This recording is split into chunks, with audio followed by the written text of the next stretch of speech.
Pascal.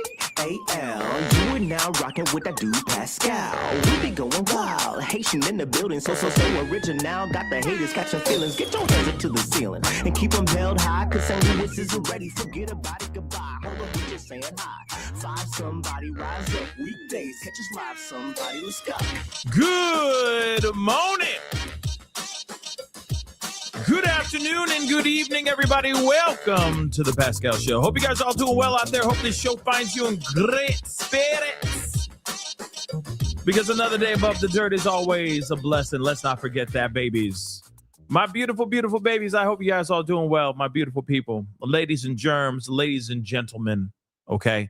Hopefully you guys are all doing well. Hope you guys are all enjoying your Wednesday. Oh my God, I almost looked down at my watch to see what day it was. Oh, every day is turning into one day. I swear to God, everything's morphing into one day. But we got some breaking news, guys.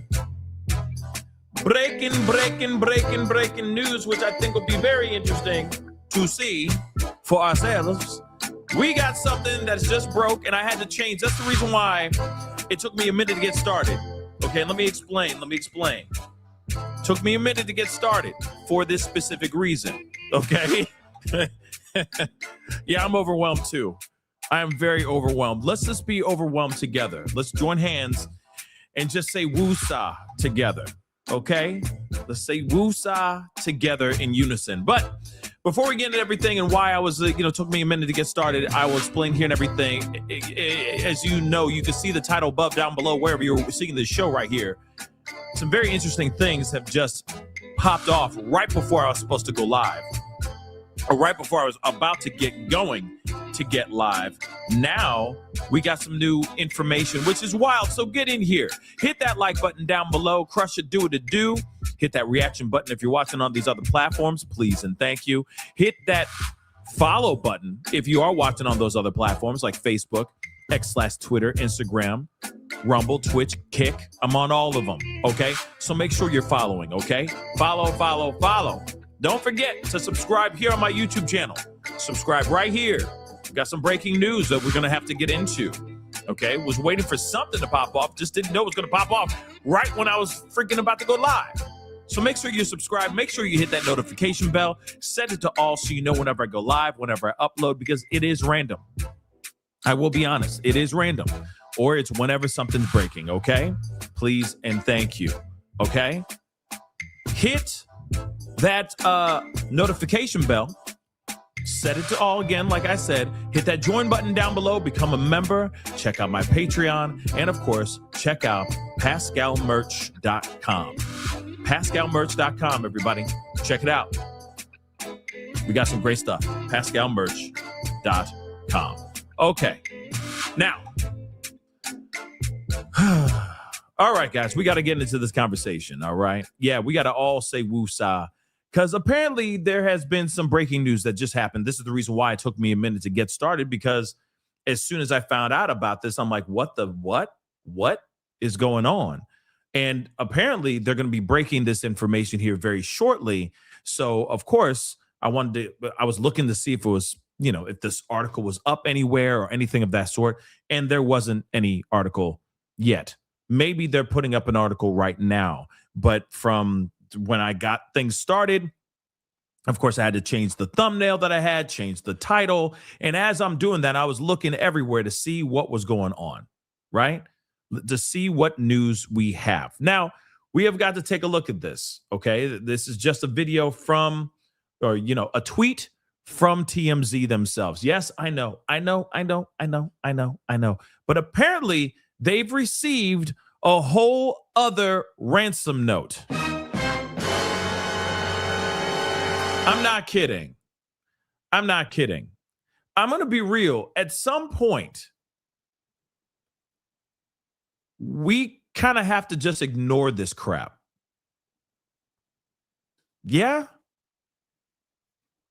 Because I'll explain. We gotta look into this, okay? So breaking news, this is what's going on. And I'm not sitting here saying, no, I do not think that TMZ is playing with people or playing with this investigation or anything of that sort. I truly believe that they are receiving ransom notes from somebody, from somebodies, and that's what they're dealing with right now. And there's a lot of people, I'm sure, that are trying.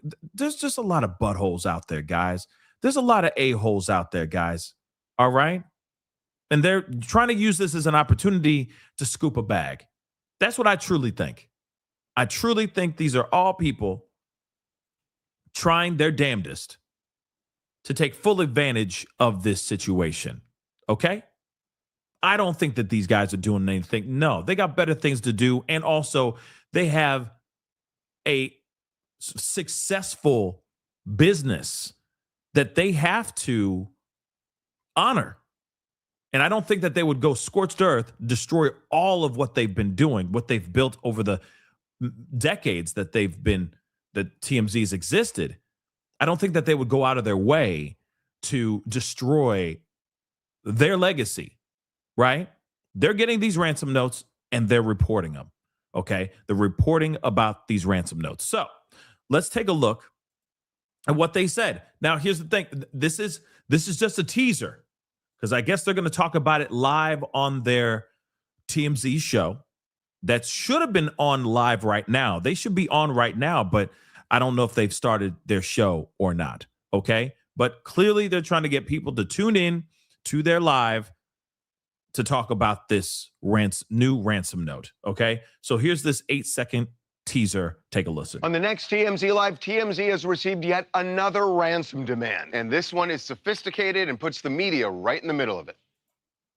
That's it. That's it. So,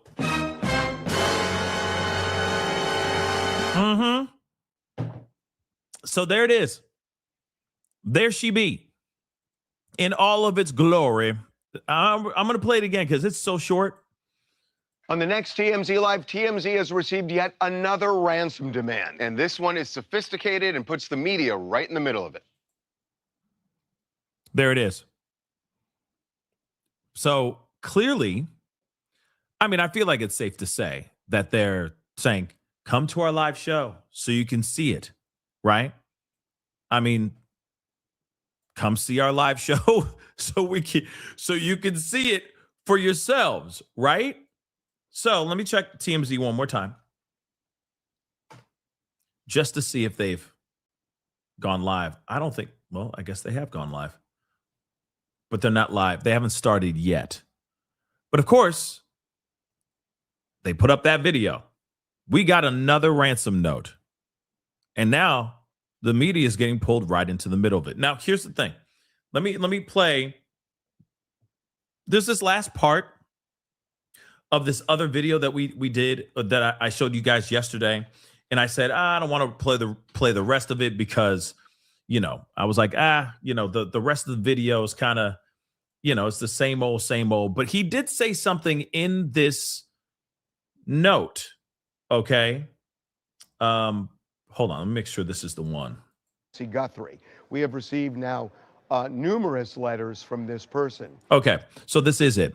So he did say something in this video that I thought was very interesting. Okay. I think this is very, very interesting. And of course, I'm going to check to see if maybe TMZ has put out, has actually put it out in article form, in article format yet. And from what I've seen so far, he has not. So they have not. So we'll see what else is going on. But take a listen to what he says here. And I think that this is one of the other reasons why this is happening. Okay? Take a listen. We are not going to talk about this person anymore because if I tell you that he sent us another letter but didn't give us the information, and I keep telling you he sent us another letter and another letter, then suddenly when I stop, everybody's going to figure out, oh, he must have finally given the information, and that could screw up the investigation because that information is going to go immediately to the FBI, and then they're going to do their thing. Now, remember, this was yesterday. I want to make that abundantly clear. They put up this post, this video, yesterday. And they said, oh, and of course, let me just say this also. This is all in response to the guy who said, I want one Bitcoin and I'll tell you who the kidnapper is. I know exactly who it is, right? And then he put out like three after that one note. He sent three other ones afterwards, right? And he's in response. This is what Harvey is saying. He's like, I'm done. We ain't going to keep telling you guys about this particular individual, because if we were to suddenly just stop now, or like stop after the 7th letter, everybody would assume that something, some transaction happened or something of that sort. Some information was actually given, right? So he's like, I'm not going to give it any more. I'm not going to give it any more interest anymore, right? And then suddenly, the very next day, we now have a whole other ransom note. Now, here's the thing. He said he's done talking about this one. So this is a separate individual. This is a completely different individual. Completely. Not the person who's sitting there going, I know who they is. I know who they is. You know what I mean? Cayete. I saw them south of the border. I saw Nancy Guthrie. I saw her. And I know exactly who that kidnapper is. And he came up to me. He said, shut up. Right? Cayete. And I'm worried about my safety and the safety of my family. Now he's sitting here now Harvey's going, hey, you've sent 4 already. We done. We're not reporting. We're not making it news anymore. We're done. So this new letter that we just heard about, and that they teased in a video that they're going to be talking about on their TMZ live show, is a completely different individual, at least that we know of. Remember, some of these mother lovers, all these mother loving ransom notes, except for that Derek Kayea, that dumbass. Remember that guy? That dumbass. They all could very well be the same mother loving dude. Think about that for a second. Put that in your pipe and smoke on it for a second. I repeat, all of these ransom notes could all be coming from the same mother-loving dude. Just different names, different emails, different whatevers. Shoot, all of these, how about you just give me like 50 up front and the other 50 after you catch the mother lover, okay? And don't worry, I ain't going to touch none of that money. I'm only going to take half after you capture that kidnapper. Just so you know, proof positive, that I was right. You know what I mean? Same dude, could be the same mother-loving dude. Having nothing but time on his hands. Sitting there clack-a-lacking, laughing the entire time, like the butthole he is. Could very well be that. Or these are all separate individuals that are looking at this huge case and seeing this as an opportunity to scoop up a mother-loving bag. And they think that we, or the Guthrie family, is that gullible that they'll sit there and go, who do I make this check out to? You know what I'm saying? It's sad, y'all. It's really, really sad. But like I said, this guy, Harvey said, I'm not reporting about this no more. Okay? I'm not reporting about this at all. I'm done with this guy who's saying he knows who the kidnapper is, send me money, right? But now we got a new one. Now we got a new ransom note, completely separate, allegedly, completely separate from this situation. So what the hell is actually going on here, right? And they haven't started anything yet at all as far as their live stream. But just so you guys know, I'm going to play this one more time for those of y'all who just showed up to the party. Thank you so much for tuning in. This is just a quick little teaser, and then they're going to be live talking about this. And we will check it out because I'm curious about this ransom letter too. Okay? Brand new ransom letters sent to them again. And then here's the other question I have too. Why is it always TMZ? Like these are, I feel like these are all trolls. I feel like this is all trolls, y'all. Which, how dare you, whoever's out there making these ransom notes and thinking that this is funny. How dare you, okay? Have some class, okay? have some self-respect. And remember, karma comes back tenfold. But in actuality, why TMZ? Why TMZ? Someone please explain that to me.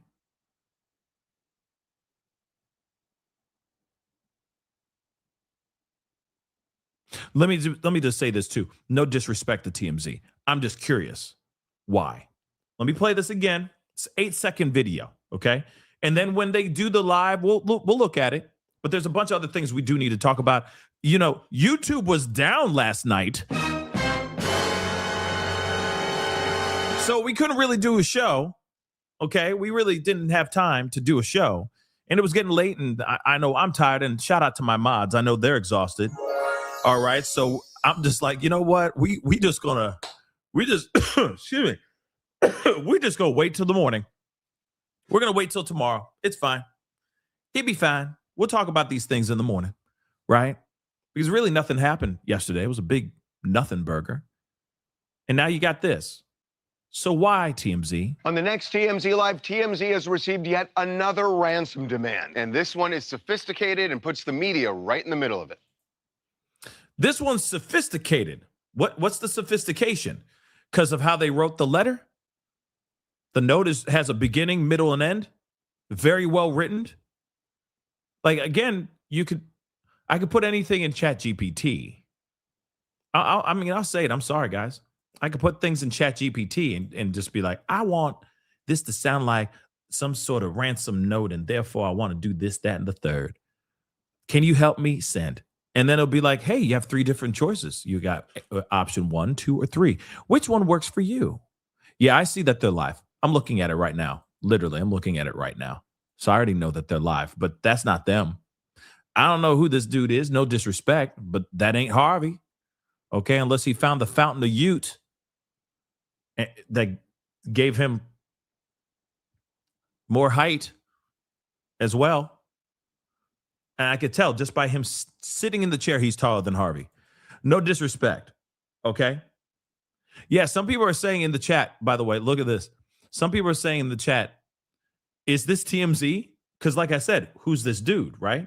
A lot going on YouTube. We have a new series out called Pop Culture History. We've been doing. Okay. So they're using this as an opportunity to you know, hey guys, check out this other stuff. We got all this other stuff that we do on this platform. We don't only talk about this case, we talk about other cases too. Hey, actually, that's a perfect opportunity for me to do my thing too. Hey. Hi, welcome to the Pascal Show. Do me a solid, because we're going to be looking at some other things. We're waiting for them. When we see Harvey, his face on there, we will look at it, okay? But here's the thing, just so you know, I cover a lot of things on this channel, not only just Nancy Guthrie, okay? I know we got a lot of subscribers recently and supporters on this channel, which I really, really appreciate it. But we talk about a lot of other pieces of content. We talk about a lot of other things on this show other than Nancy Guthrie, okay? We cover everything from true crime to pop culture and all the politics and all that crap in between, okay? And sometimes they all merge into one, right? So we talk about a lot of things on this channel. So do me a solid. Okay, before we continue on, because there's a few things that we need to talk about. But before we continue on, please do me the solid. All right, hit that subscribe button. Okay, make sure you're subscribed, please and thank you. All right, and then while you're at it, after you hit that subscribe button, make sure you hit that like button. Let's just send it to 1K really quick, just 1,000 likes. 1K, real quick. Okay, as we continue. Now, there's a few things that we need to talk about while we wait for the TMZ piece to come out, okay? And don't worry, JV, you'll be hearing me and seeing me play the guitar very, very soon, okay? Just not right now. Let's move on, okay? We got some things we have got to get into, all right? One thing that I find very strange. Well, first off, before we go into, hold on, I need to pull this up.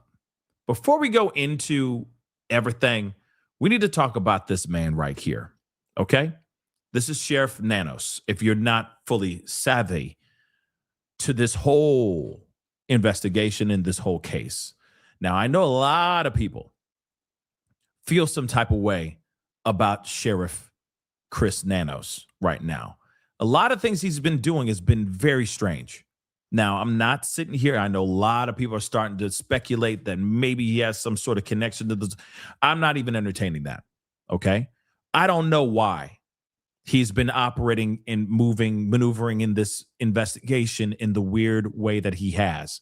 But he has been denying a lot of things that just doesn't make any sense. Now, the question is he denying these things to throw off the general public, or is he denying these things because I don't know, because he's not part of the communication that's going on between local law enforcement and the FBI? That's the one thing I'm kind of curious about, because it's very, very frustrating when you hear him say when you hear one thing being reported and then he jumps out and says, no, that's not true. Now, let me explain something, because I like to call him Thanos Nanos, okay? Because every single time there's a claim by a reporter, or there's something that's been told from a source, or maybe somebody who works in the law enforcement of any kind, of any department, FBI or local, he comes in, he snaps his fingers and destroys that information. Like Thanos snapping his fingers in Avengers, whatever, not Endgame, the other one, the one right before the Endgame. Okay. It's like he just goes and snaps his fingers. Okay. Because he got all the Infinity Stones. He just needs to snap his fingers and be done. Right. To all the information that we've ever gotten. It's very frustrating. Okay. Thanos Nanos. It's like, oh, FBI going out there and they're using 40 names and 40 photos. And they're going to every pawn shop and gun shop they can think of to ask if there's been any of these 40 individuals buying a weapon as of late. He will go on to an interview and he says, no, that's not true. Thanos Nanos, like that. Snaps his finger, that theory and that story is gone. Or he snaps his finger and he causes confusion.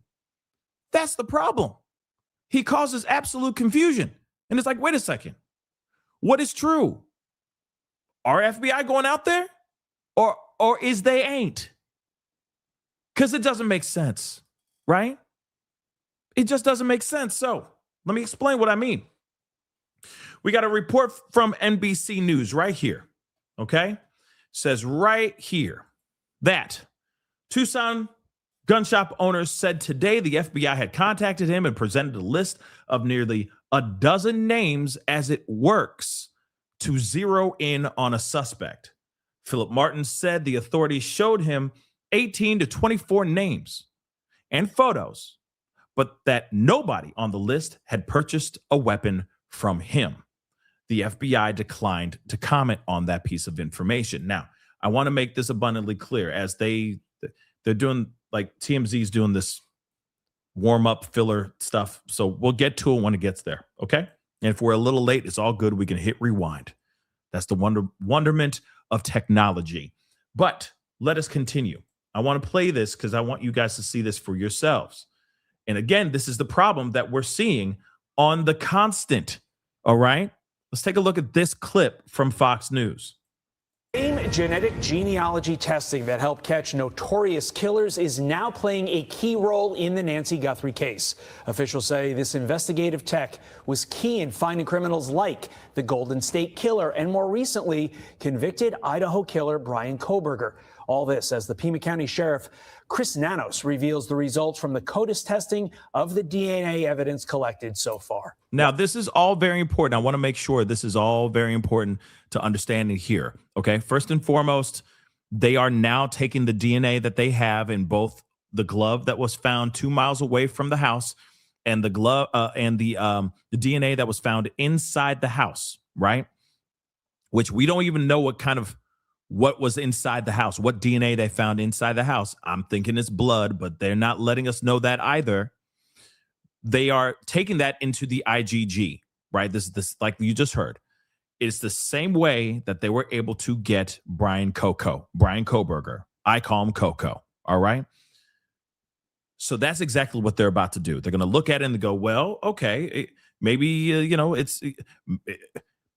partially it's this, we can see it's partially, related to this gene, this stem of a family tree or something like that. And they'll just go down and zero in and do process of elimination and hopefully catch the mother-loving dude. Okay? That's what they're about to do now, because CODIS failed.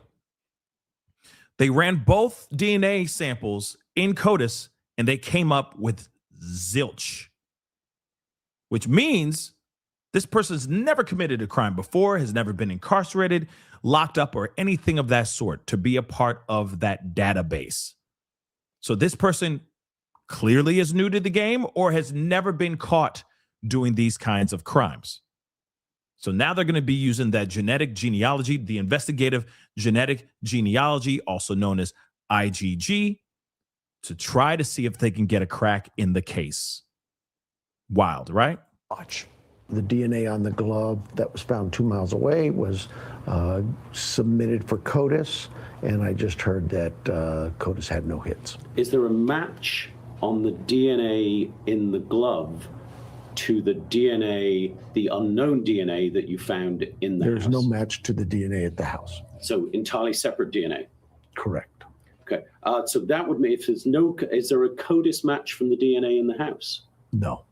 Our next guest is a retired FBI assistant special agent in charge for Arizona who covers the Tucson area. John Weinarelli joins us now.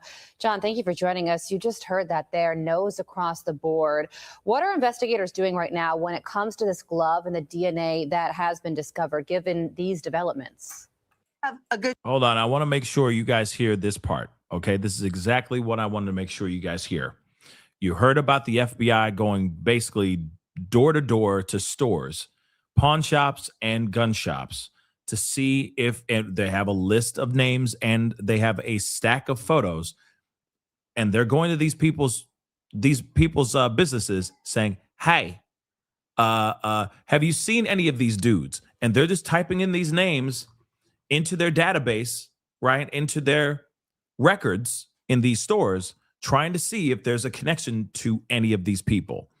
I want you to hear what Thanos Nanos says with this information being put out here. Chance at the Arizona data bank, which has over 500,000 DNA profiles. We've heard, for instance, the FBI is asking about 40 people at gun stores. That's not true. Oh. Say that again. Hold up. Since the FBI is asking about 40 people at gun stores. That's not true. Okay, so have you narrowed it down to a few dozen, or are we? We haven't narrowed it down to anything other than we have certain pieces of evidence that we're looking at to try to find this individual. Yeah, What? Okay, so can someone explain to me what the hell that is all about? Can someone please explain to me what that is all about? Because I'm being real, I'm a little confused. I don't know about y'all, but I'm a bit confused right now. You got a situation where the FBI, at least information that's been out here, saying that the FBI is doing everything they can. They're going door to door. Now you're hearing, or, going door to these stores, okay? And they're going to, with these stacks of faces and these names, and this is the sheriff who's still allegedly spearheading this investigation, and now he has said that no, we are not.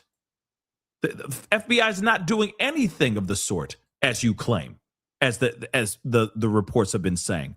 What in the hell's going on here?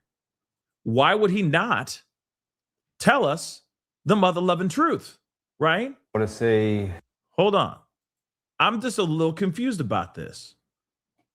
Aren't you?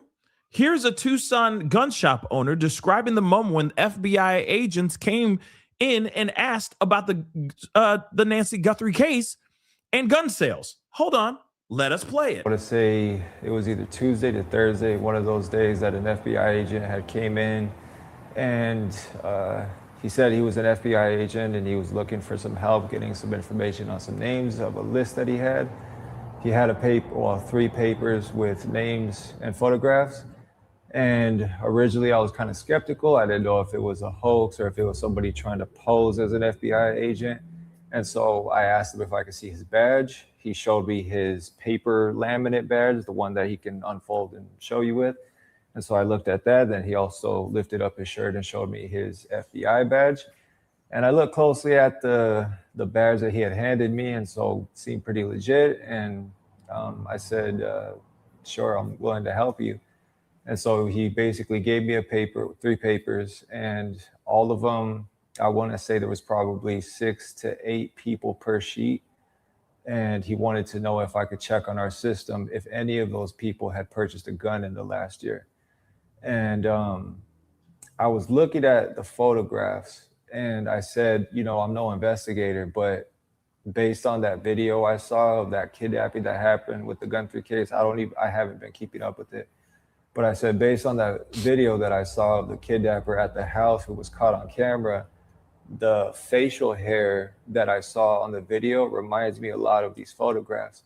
And he kind of smirked and laughed and he was like, yeah, that's why I'm here. And then so I was like, wow, so my intuition was right. But long story short, I helped him. I went over to my computer because the POS system that we have is set up to where if we type in the last name of somebody, it pulls up their whole profile, you know, first name, last name, address, phone number, all of that stuff.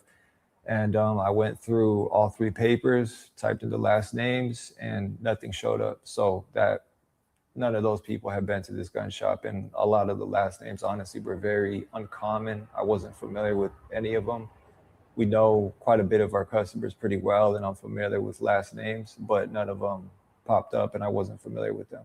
Few that obviously didn't look like, not every single person looked exactly the same, but I would say that 80% of them were Hispanic. I'll say that 80% of them or more were Hispanic, and then the other ones, to be honest, I don't know why they were on the list because the facial hair wasn't even there. But majority of them had that facial hair, and then that majority, I would say, were Hispanic. Okay, so here's the thing. Let's talk about the facial hair for like a hot minute, just for a real quick hot minute. First and foremost, people change their facial hair. Guys change their facial hair all the time. Yes, we tend to be very traditional, very conservative, you know, and stay with a certain look for like for a millennia sometimes. I mean, let's be real. Okay, guys are very, very practical human beings for the most part.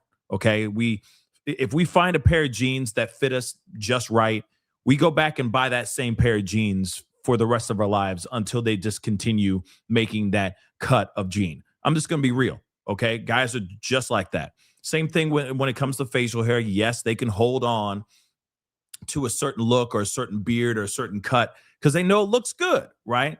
You know, a lot, you know, it's you know, that kind of thing. So it is a possibility that, yeah, somebody, you know, may have been, you know, maybe somebody's traditionally always wearing, you know, always has a beard or always has facial hair or something of that sort. But at the same time, there's still that possibility that, you know, the person shaves his beard, you know, from time to time. Right. So again, just because there's photos of people wearing beards in photographs does not automatically mean that they're the culprit.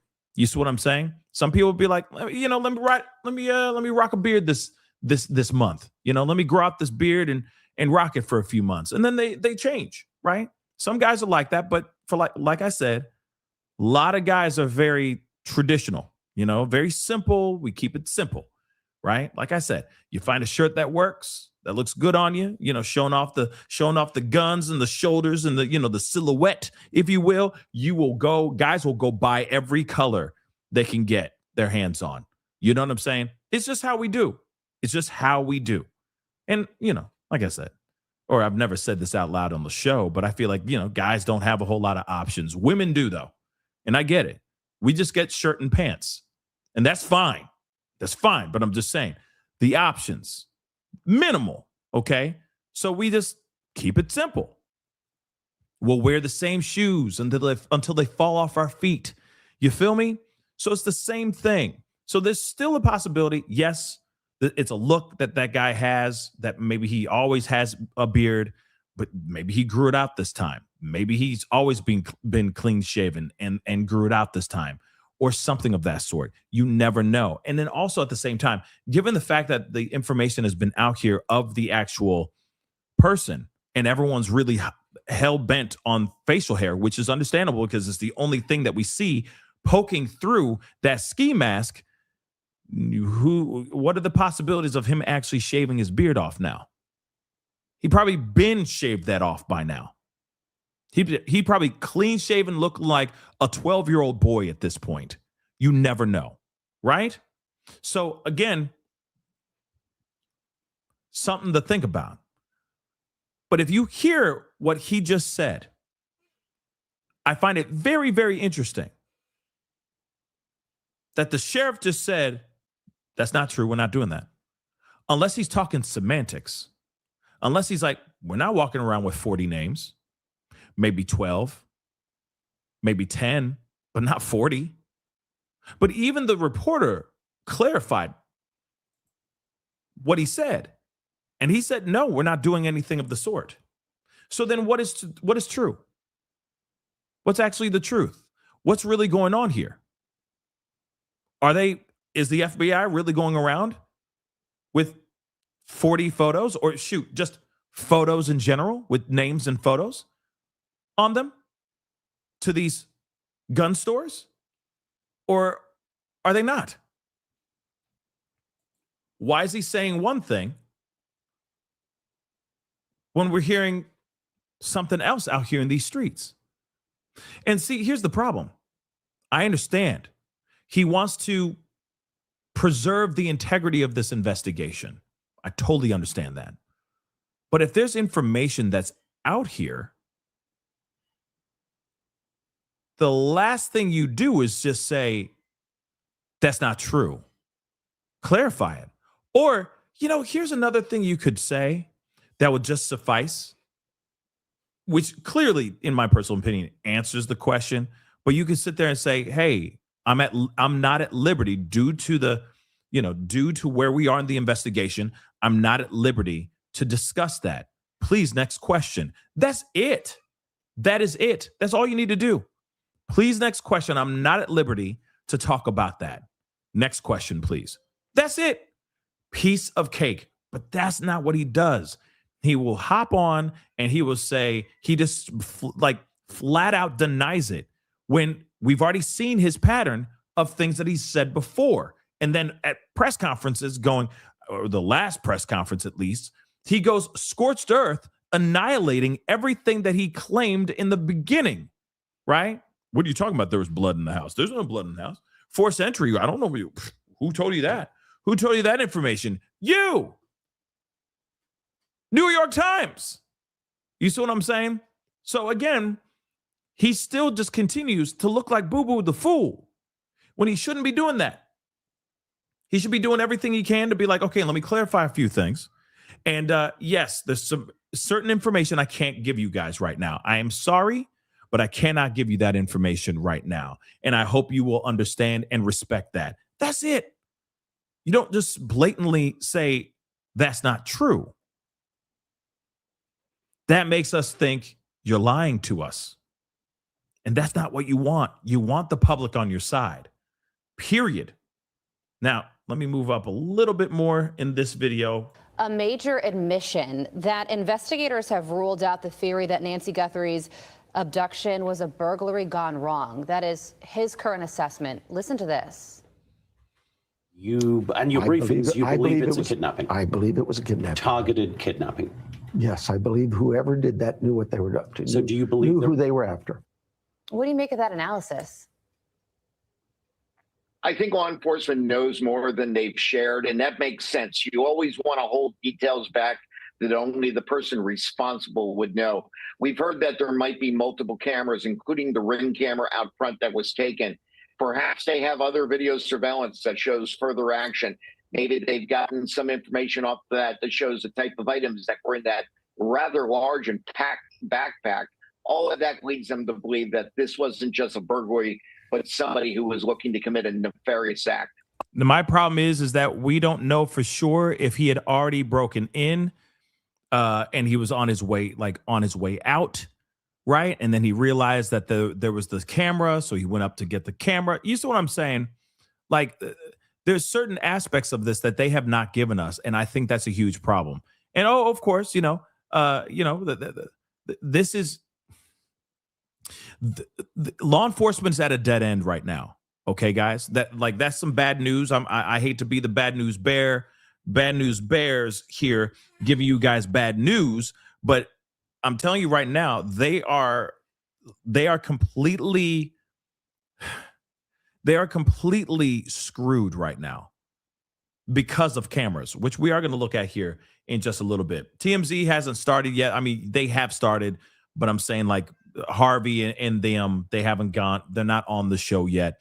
Just so you know, I'm keeping an eye on that, okay? But there's a lot that I didn't get a chance to talk to you guys about last night, so we're talking about it here. So please do me a favor, okay? And if you appreciate a little bit of the recap in this discussion, please do me a favor, hit that like button down below, crush it, okay? Hit that reaction button if you're watching on these other platforms. And of course, do not forget to hit that subscribe button, okay? Subscribe, baby, okay? Please and thank you. We are almost at 200,000 subscribers. It is amazing. It is a goal that I've been trying to get to for a long time now. So if you can help me, please do so. Hit that like button down below. Hit that subscribe and become a member of the family if you can. Let's take a listen. Okay, John, then why has every single law enforcement official that we've had on this program that's working this case or that is opining on the case saying this doesn't look like any kidnapping that they have ever seen in their entire career in law enforcement? Any thoughts on that, John? It doesn't look like any kidnapping I've ever worked or seen either. Just because the person had a nefarious intent to do something doesn't mean they were organized or skilled in doing it. It certainly is not what you would expect. Normally a kidnapping, you're looking for that profit. You're looking to communicate with the family and do it quietly, not through TMZ. So it is unusual. But the most important thing is all of this has to be worked to find Nancy Guthrie.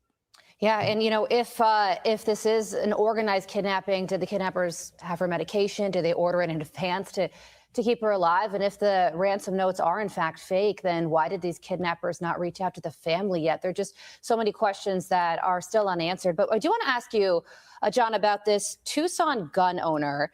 Yesterday, he said that an FBI agent came to him and presented him with a list of names. Okay, so we already heard that part, but I wanted to play that so you guys could hear the majority of that video. And I think that this is all important information. Yeah, TMZ is, I guess they're doing their warm-up part of the show, I guess, with other people involved, with other hosts, I guess, involved.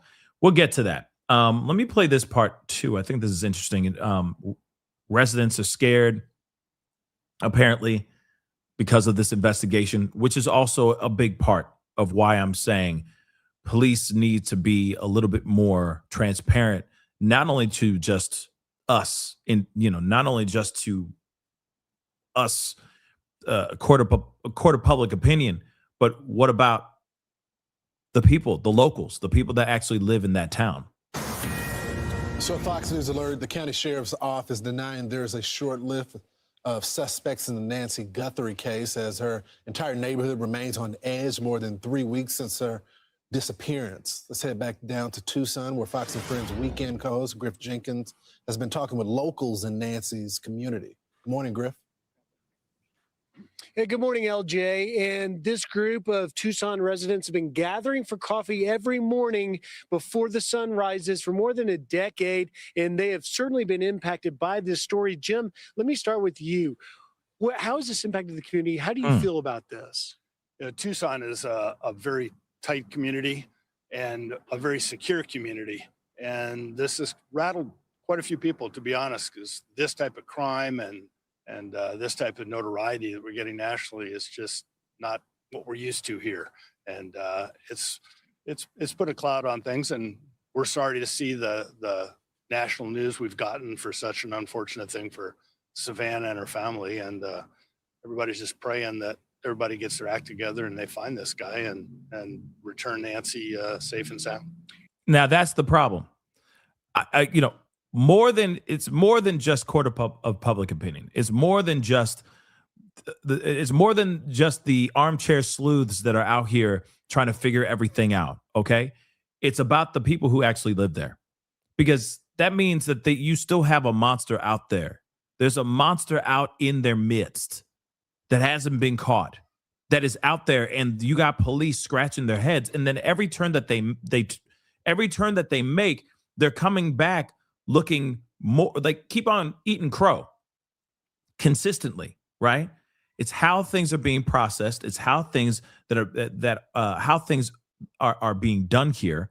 All right, that is what is so insane to me, and there needs to be something needs to be figured out here very, very soon. Let me continue. Yeah, and Nancy, by the way, has been known to come to this coffee shop. Savannah, seen here a lot. And Terry, if you had to describe the impact on this community in one word, how would you do it? The search for Got it. Scared.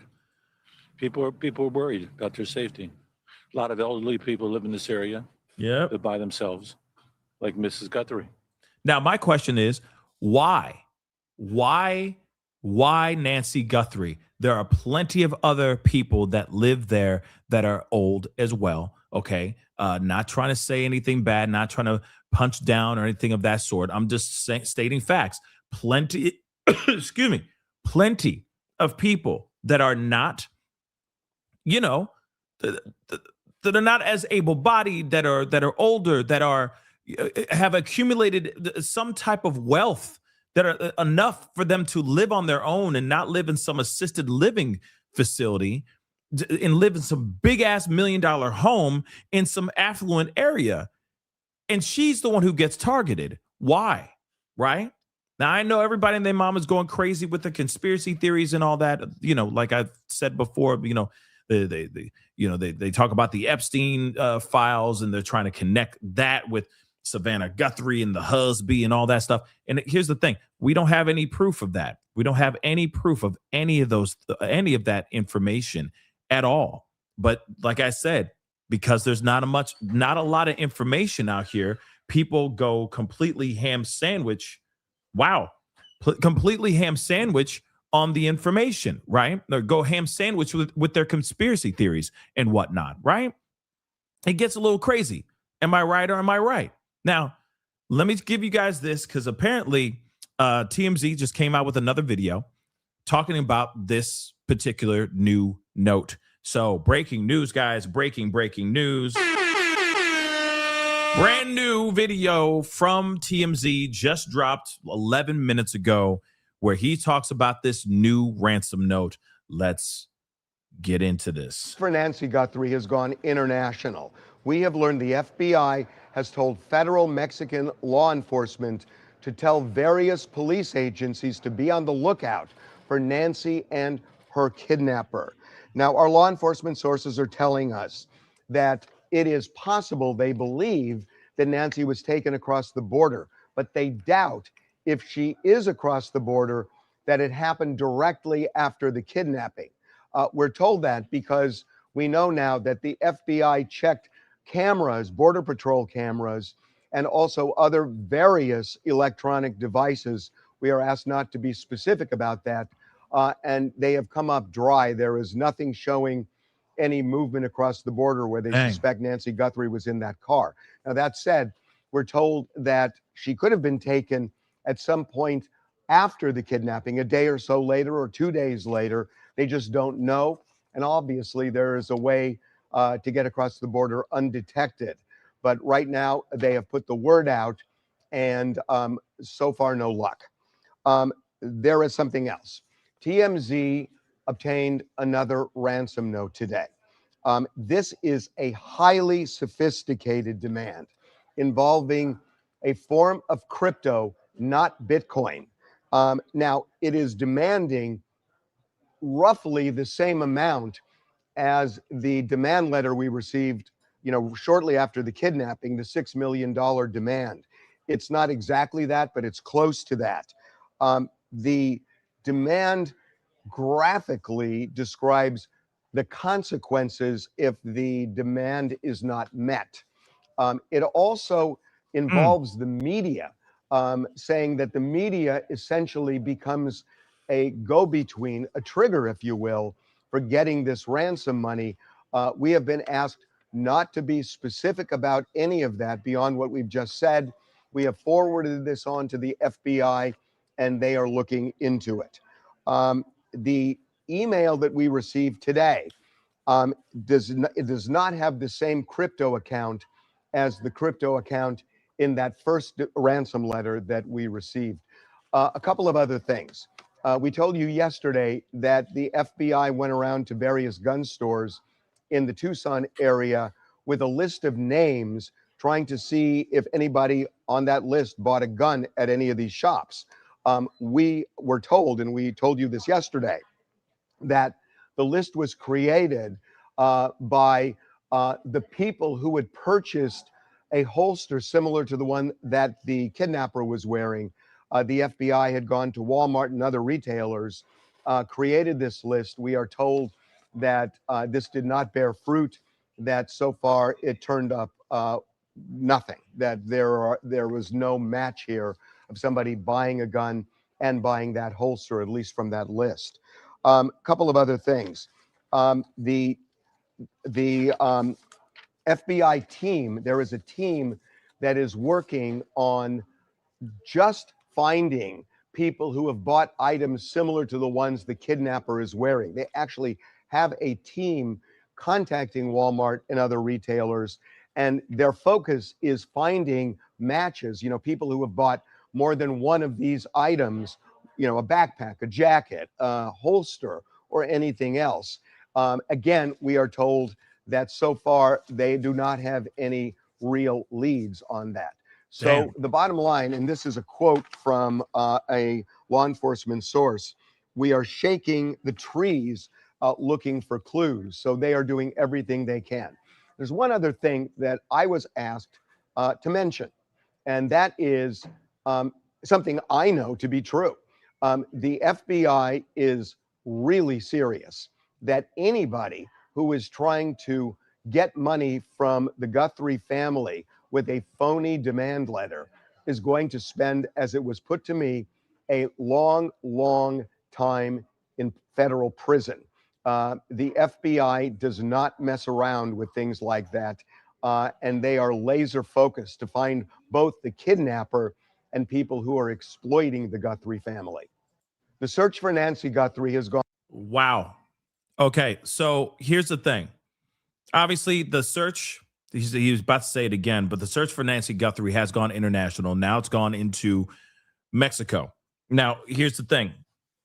They said that they found nothing as far as the day that she was actually taken.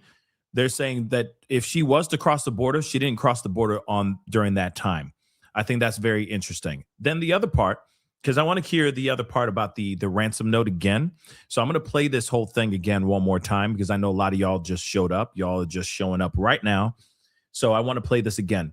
Again, for those of y'all who are just new to the party, just getting here to the show, Harvey Levin is saying that they received another email or another letter from somebody who claims to have kidnapped Nancy Guthrie. Now, what they're also saying is that they're saying that if they don't, I guess they're asking for a lot of money. Maybe they're asking for more than $6 million now. But they also said that if they don't get the money by a specific time, that something very devastating could happen, to Nancy as well. But I'm going to play it again for you guys to hear it one more time. The search for Nancy Guthrie has gone international. We have learned the FBI has told federal Mexican law enforcement to tell various police agencies to be on the lookout for Nancy and her kidnapper. Now, our law enforcement sources are telling us that it is possible they believe that Nancy was taken across the border, but they doubt if she is across the border that it happened directly after the kidnapping. We're told that because we know now that the FBI checked cameras, Border Patrol cameras, and also other various electronic devices we are asked not to be specific about that. And they have come up dry. There is nothing showing any movement across the border where they suspect Nancy Guthrie was in that car.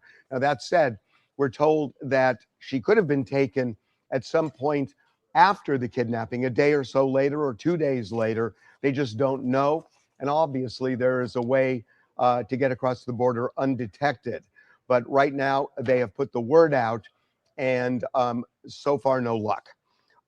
There is something else. TMZ obtained another ransom note today. This is a highly sophisticated demand involving a form of crypto, not Bitcoin. Now, it is demanding roughly the same amount as the demand letter we received, shortly after the kidnapping, the $6 million demand. It's not exactly that, but it's close to that. The demand graphically describes the consequences if the demand is not met. It also involves the media, saying that the media essentially becomes a go-between, a trigger, if you will, for getting this ransom money. We have been asked not to be specific about any of that beyond what we've just said. We have forwarded this on to the FBI, and they are looking into it. The email that we received today does not have the same crypto account as the crypto account in that first ransom letter that we received. A couple of other things. Interesting. We told you yesterday that the FBI went around to various gun stores in the Tucson area with a list of names trying to... Hold on. So again, very, very interesting stuff right there. Okay. Very interesting that one, they're saying is a much more sophisticated note. They're asking for around the same amount of money as they had as the other ransom notes before, the $6 million, or at least close to it. They're also saying that if they don't get that money in a specific amount of time, that something bad is going to happen to Nancy. And of course, they want to keep the media as a conduit, basically as like as a middleman between the Guthrie family and them, which is weird, right? It's so strange. And they have come up dry. There is nothing showing that she could have been taken at some point after the kidnapping, a day or so later or 2 days later. They just don't know. And obviously, there is a way to get across. There is something else. TMZ obtained another ransom note today. This is a highly sophisticated demand involving a form of crypto, not Bitcoin. Okay, so when they say a highly sophisticated ransom note, and they're saying, oh, well, highly sophisticated, it's a different Bitcoin, or it's a different crypto, not Bitcoin this time. They want basically around the same amount of money as the previous, around $6 million. We'll just say roughly around $6 million. I mean, this is very strange. Now, it is demanding roughly the same amount as the demand letter we received, shortly after the kidnapping, the $6 million demand. It's not exactly that, but it's close to that. The demand graphically describes the consequences if the demand is not met. It also involves the media, saying that the media essentially becomes a go-between, a trigger, if you will, for getting this ransom money. We have been asked not to be specific about any of that beyond what we've just said. We have forwarded this on to the FBI, and they are looking into it. So in other words, they're basically saying that they're going to continue using TMZ as a middleman to communicate with the family, and that's how they're going to do it.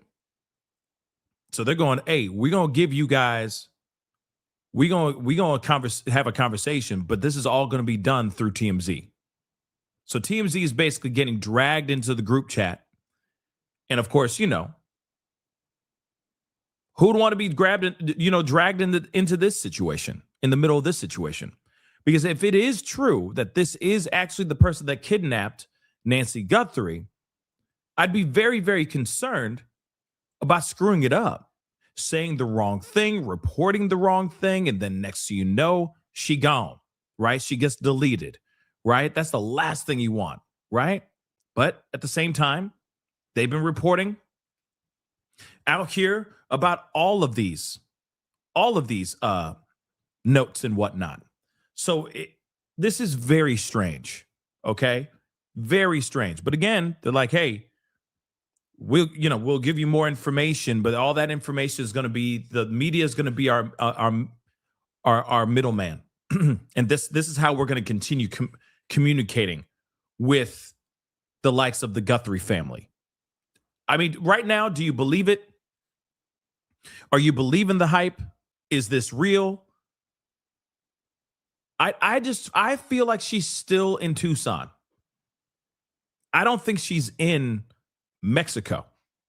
And here's the other part too, not trying to be rude, okay? But I keep wondering, why are they doing the search on the border now when they should have been looking at the border within the first few days when she went missing? Because right now, they're now starting to look at border cameras, right? Cameras, security cameras and whatnot at the border. I'm still wondering why they're doing this now and weren't doing that before, given the fact that she lives not so far away from the border in the first doggone place. That would be one of the main spots I would be looking, because what are the possibilities of her being taken against her will across the border? And was successfully moved across the border. I don't know how one would do that, but at the same time, that's the next thing I would say. This is the same question I would have and same thought I would have if she lived, near the Canadian border. I'd be like, let's talk to the border and see what, let's get to the gates, the border patrol area, whatever the hell it's called. And let's start asking questions. Let's start combing through days and days and days full of footage. They're now just looking into that. Now, guys. Again, a lot of this don't make no sense, man. But let's hear the rest of it. Again, he said if the money is not paid, then next thing you know, boom, done. You know what I mean? Something bad's going to happen to her, right? The email that we received today does not have the same crypto account as the crypto account in that first ransom letter that we received. A couple of other things. We told you yesterday that the FBI went around to various gun stores in the Tucson area with a list of names, trying to see if anybody on that list bought a gun at any of these shops. We were told, and we told you this yesterday, that the list was created by the people who had purchased a holster similar to the one that the kidnapper was wearing. The FBI had gone to Walmart and other retailers, created this list. We are told that this did not bear fruit, that so far it turned up nothing, that there was no match here of somebody buying a gun and buying that holster, at least from that list. Okay. Couple of other things. The FBI team, there is a team that is working on just finding people who have bought items similar to the ones the kidnapper is wearing. They actually have a team contacting Walmart and other retailers, and their focus is finding matches, people who have bought more than one of these items, a backpack, a jacket, a holster, or anything else. The reward for a we are told tip that leads that so far they do not have any real leads on that.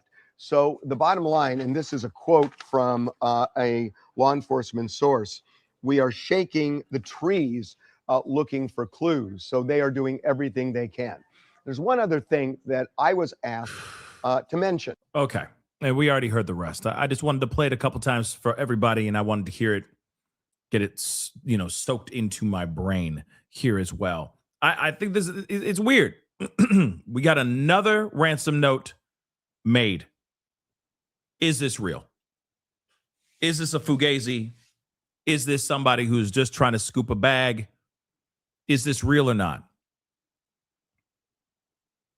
18 days, guys. We are in day 18. Day 18. I feel like demands would have already been made. Why demands now? I think this is the 9th or 10th, 8th, 9th, or 10th letter that's been sent to TMZ. Or not to TMZ, but all of them collectively, I'm sorry. Right?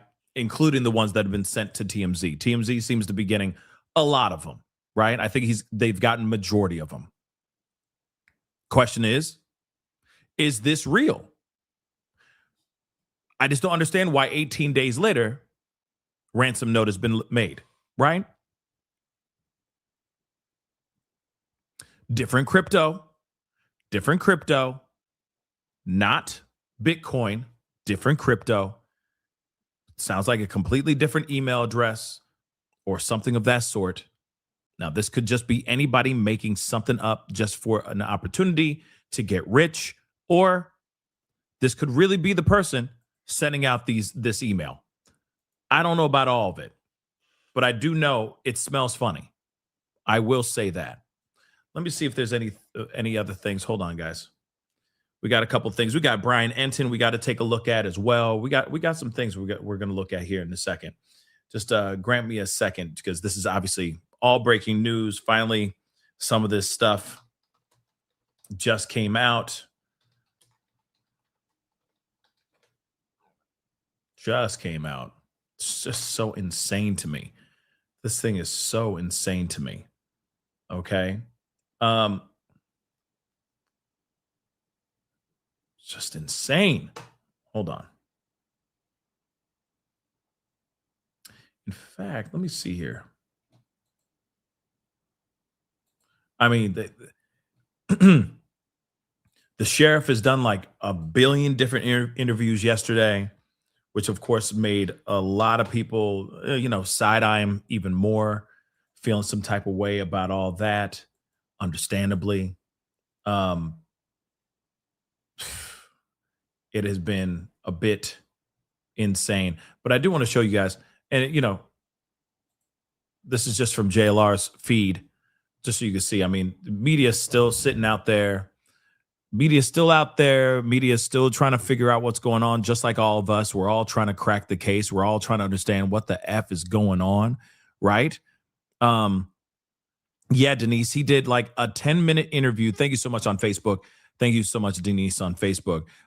He did like 10-minute interviews with people. He did an interview with Brian Enton, but he tried to throw shade on Brian Enton. I'm like, damn, bro, why are you throwing shade on Brian Enton? He did nothing wrong. You know what I mean? Like, that's just insane, right? So we got to take a look at that interview as well. Hold on.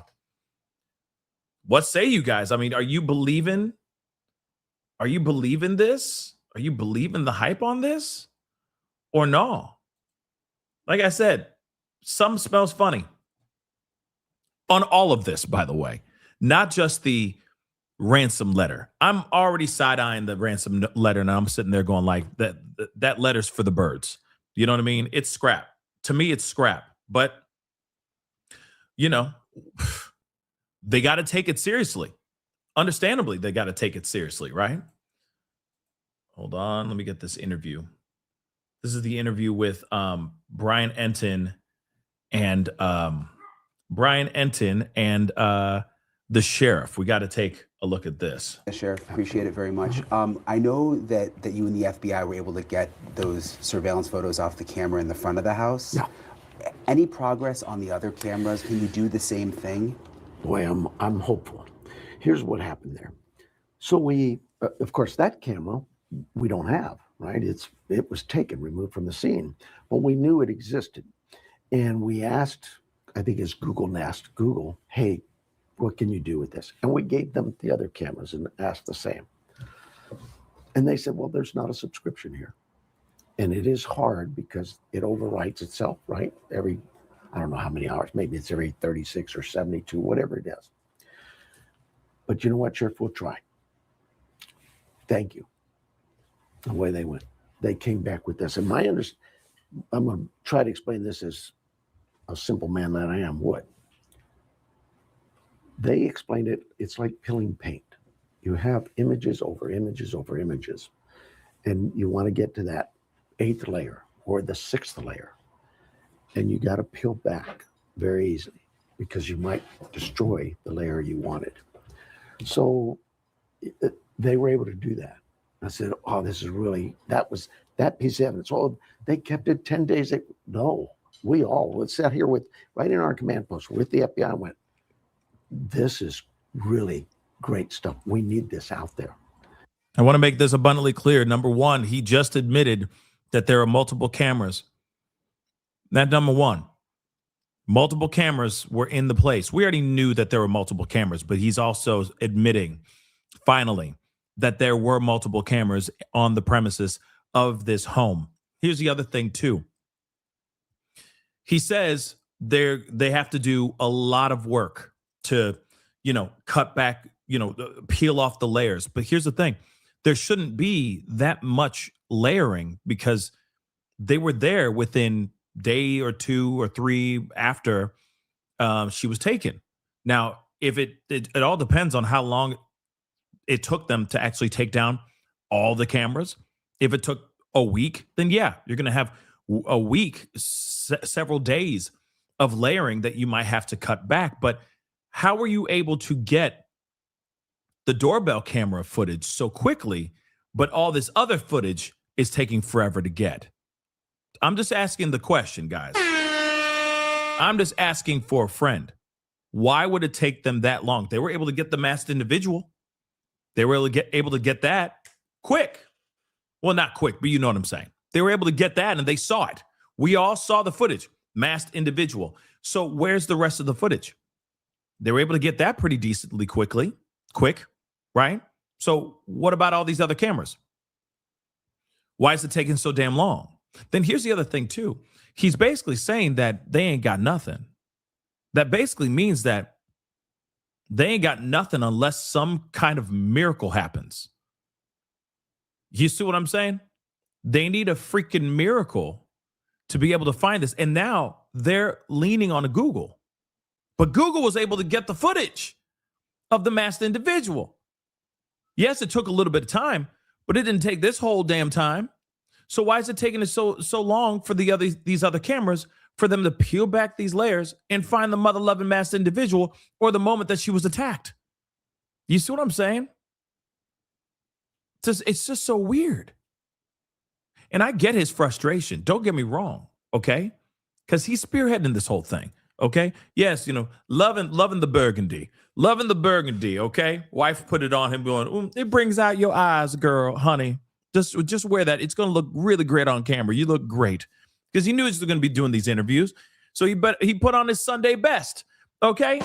But at the same time, sure, you look great, but I'm going, hey, man, how about you tell us some information that we could walk away from with our heads held high, feeling like there's some sort of semblance of positivity of a positive or a good outcome coming in the near future? I don't see it here. He's basically saying, yeah, we got cameras, but nope, we ain't got nothing. We're still waiting on Google to do their magic, but they ain't got nothing. I'm telling you right now, if they weren't able to peel back the layers at the same time that they were able to peel back the layers on a camera that doesn't even they don't even have in their evidence, okay? They don't even have the doorbell camera in their hands. So if they were able to get that one that was fairly quickly, and they still haven't found the ones of the cameras that they literally physically took down from the house, then they ain't got nothing. I'm sorry. I hate to be the bearer of bad news, unless a miracle happens somewhere, and they're like, "Wow!" Kind of like how they found a million new files of Epstein files randomly somewhere. Remember, they're like, "Oh, Eureka! We have found more Epstein files. How did this show up out of nowhere?" I'm hoping that's the same doggone thing that happens for Google. That they go, "Oh wow! If I do, you mean if I press Control Alt Enter and backspace, I can get more footage?" Well, heavens to Betsy. You know what I mean? God is good. You know what I'm saying? Like some random miracle happens. But I doubt they're going to have it. I doubt it. So we're back at square one. Or actually square two, because we do have the footage of the masked individual. Okay? We have the masked individual. But that's it. That's it. So if they're doing the same procedure for the other cameras and they're coming up with bupkis so far, we would have at least had another piece of footage by now. You see what I'm saying? Just think about that for a second. As easily it was for them to get the masked individual's image from that doorbell camera that they don't even have in their possession, should be the same procedure for those cameras that are strewn about the house and on the property.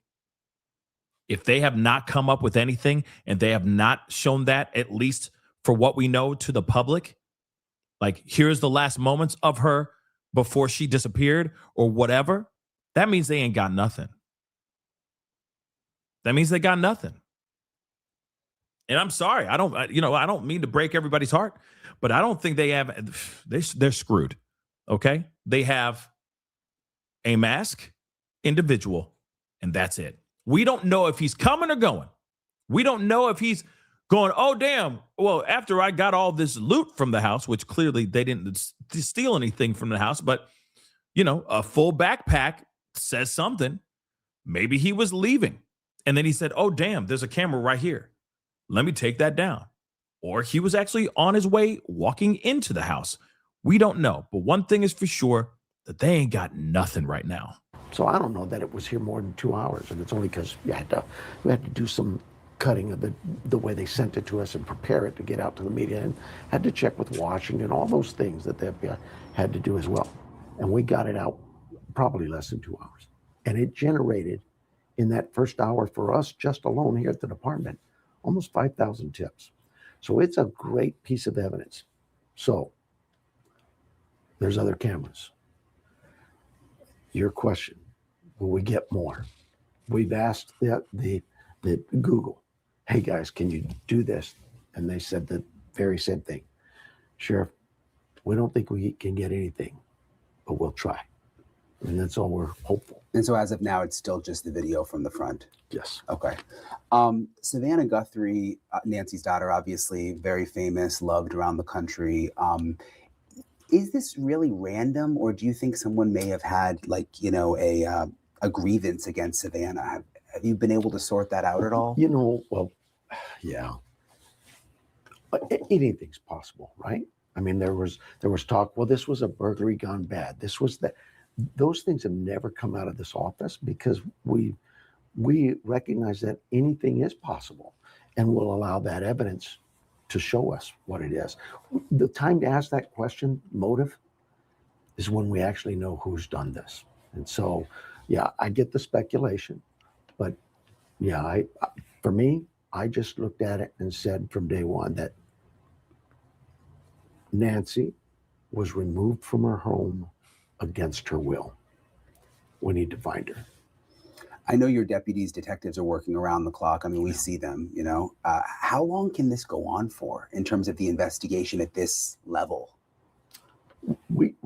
Because of the media, really, and that's a good thing, right? Because of the media, we've generated so many leads. I know last Wednesday we had 18,000 leads. The FBI had 14. So you're talking over 30,000. We're probably closer to 40 or 50,000. As long as those leads keep coming, we'll keep at it. I know you've said you can't, for the investigative reasons, talk about what you found in the house. But is there a lot in the house that you're not able to say? I mean, is there a lot of evidence we don't know about in terms of this being a crime? No, again, you're asking me something that I can't talk about. I will tell you this. We removed some biological evidence, prints, DNA, whatever. All of that was removed and sent to the lab. We removed physical evidence, computers, phones, everything, anything we could. And that's submitted to another lab. That was given to the FBI. And why do we give it to the FBI? Because we know that they're very good at some of that stuff. And so we share with them that. Why did we give ours to our lab? Because it's what we've done for years, and our lab's always done well. In fact, we've used the FBI before. They're very good at solving things and doing things. But the FBI, not unlike our Department of Public Safety in Phoenix, they have a lab. They could have been used. But we look at it as this. If I use, for example, a state lab, DPS, or the federal lab, Quantico, you have to understand they have others using those labs too. And so it really puts a lot of strain on them to prioritize Remember what it those feels like to cases be a and little do what kid? they can with them. You can Where turn the store into if a I have my playground own lab and the floor into or a lava. What contract the lab, hell? it allows me easier access to those cases that I think are important to us. And I'm not talking this case. I'm just talking cases in general. We could build a lab, but that's pretty expensive too. We just found that this lab we use is very good. Were they in Florida at the time? I have no idea. But I just keep thinking it's like we're seeing so many like bad choices. Am I the only one who's seeing that? We're seeing like what not to do, you know? And I get it. We're all sitting on the side. We don't know everything. There's a lot of us that just feel some type of way about all this, that feel like, oh, well, you know, if I was sheriff or if I was a cop, I would have done this and they did this, that, and the third. You know how it is. Okay. It's like we're those guys who used to be great football players in high school, but they peaked in high school athletically. And they're just sitting there going, well, you know, if I was your age, young tack, I would have done this instead. And you know what I mean? And it's like, oh my dear God, stick and move, son. Now, don't get me wrong. I'm not a cop. But what I'm seeing here, come on now. You know what I mean? Like it feels so like what not to do. And we're just seeing them fail. And I get it. Like, let me just say, okay, I hate to say it like this, but I'm going to say it. And I've said this before. This ain't the perfect crime, guys. This is not the perfect crime. This is not the perfect criminal either. How did this happen? How did this mess actually happen and continue to happen? Let's be real. Okay? Thank you, Classic. I appreciate that. But at the same time, it's like, come on now. We keep going to these, we keep going down these dead ends. It's like, ooh, okay, we going down this way. And then we just end up with nothing. Or it's the choice of going and taking a glove and taking it to a facility in Florida instead of letting the FBI take control of that, and so that it can stay here either in the state or be over in Quantico so that they can run whatever tests they need to run. You know what I mean? It's like was one wild goose chase after the other, after the other, after the other, after the other, and it just doesn't stop. You know what I'm saying? And we're seeing it all in real time. Okay? If they're watching this show right now, I find that would be hilarious, Jay Scott. Okay? They could be watching this show right now. I mean, they could. If they are, sorry. I'm not trying to be rude. I'm just trying to call it like I see it. Okay? I'm just trying to call it like I see it. You see what I'm saying? This is just bad. We just keep going down a different avenue, and it's another dead end, and it's another dead end. And we keep going back to the beginning. And the way he's explaining everything, it just doesn't, it's not satisfying. It does not satisfy me. I don't know about you guys, but I'm not feeling satiated here. You understand? I know that in today's world of technology, reports are generated and sent out in the flash of an eye. What we need to know is when we send something to a lab, can we get it back to us quickly? Can we have a rush order, if you will? Well, sometimes I want this now, but the FBI may say, well, we understand that, but New York has a crime, LA has a crime, so it's it's not against the labs. And so when this piece of evidence, we did what we normally do, we sent it to the lab, and we did that scene. Then we went and did another scene when we did a search warrant out in Rio Rico. So all of that was gone. Now we find a glove. The FBI says, oh, we can send it to Quantico. And I said, well, you know what? Let's keep it all in one place. Let's just send it all to our lab. No, it's not like, no, FBI's got a bad lab, or no, the sheriff's department uses DNL, they're a bad lab. No, it is about keeping your evidence together in one spot. And when that report comes out, it goes to both agencies. It just made sense.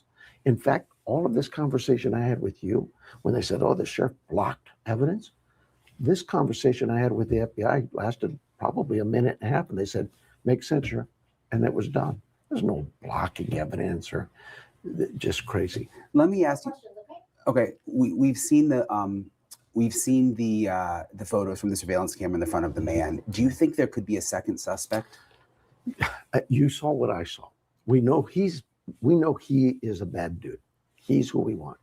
Is there somebody else working with him? I don't know that.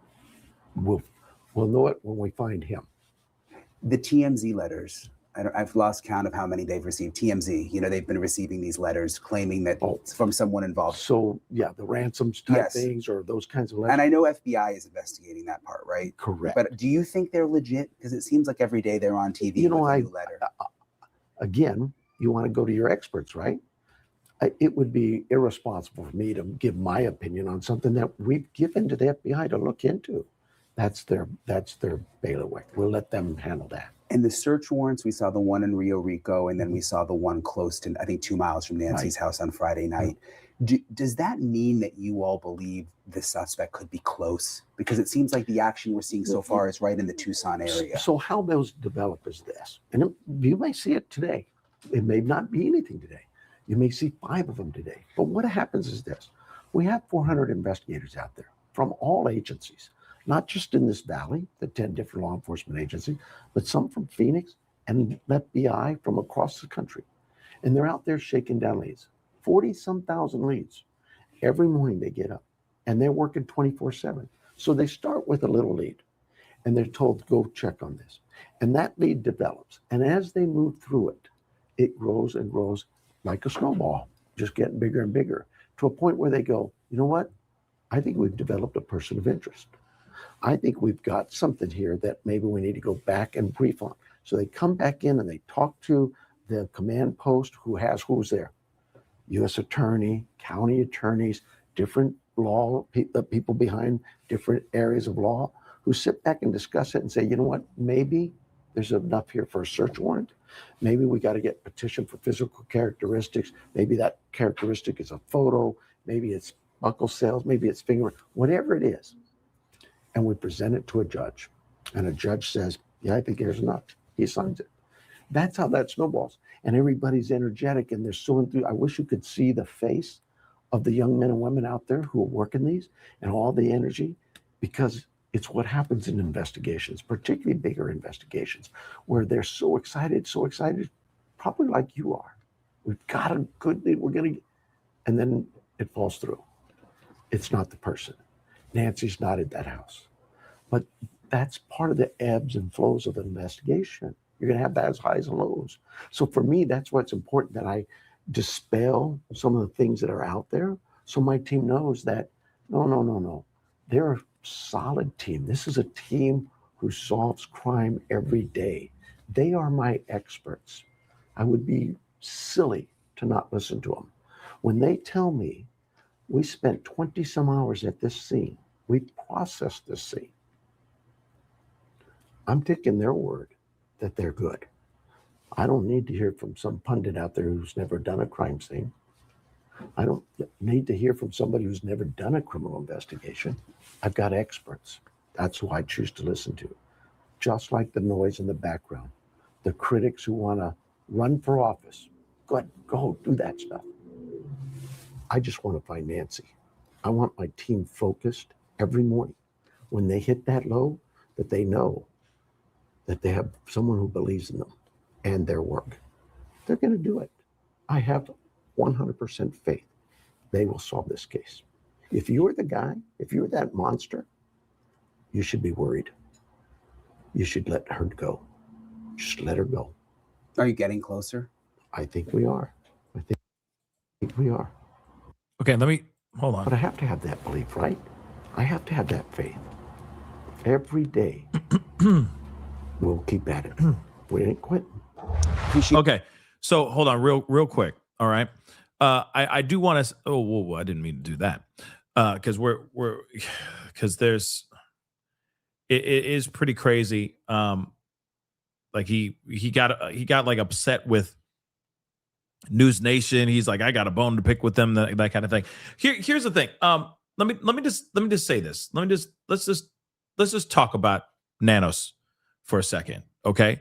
All jokes aside, all jokes of me calling him Thanos, Nanos, and all of that, okay? I'll just put it all on the side for a second, okay? I have a heart, okay? I care just as much as anybody else, okay?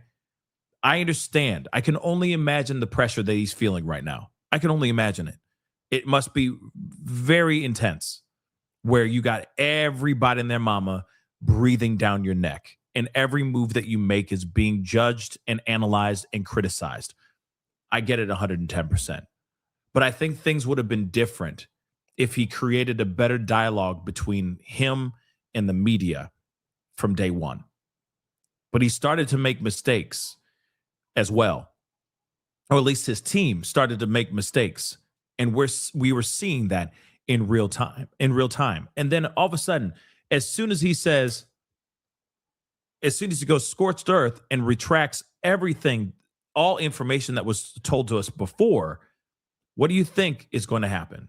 What do you think the general public and the media, how do you think the general public and the media is going to react? They're going to react exactly how they're reacting right now. There were bad choices that were made on his part.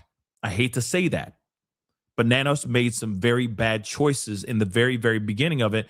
And he's continuing to do the same thing over and over and over again, because I truly think that he's in his feelings about how the general public and the court of public opinion is eyeballing him right now. That's it. He doesn't like it. He hates it. I'm sure he barely is sleeping because he's watching all kinds of YouTube videos and watching TikToks and whatnot while he's sitting on the pooper.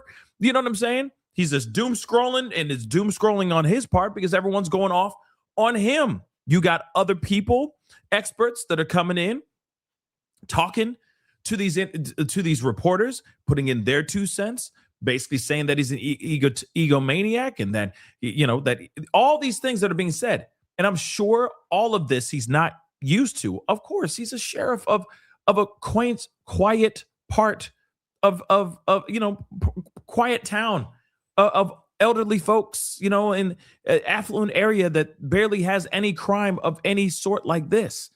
I get it. I feel bad for him. But then there's the other part where I'm like, you've had choices. You made choices, and that led you down this route.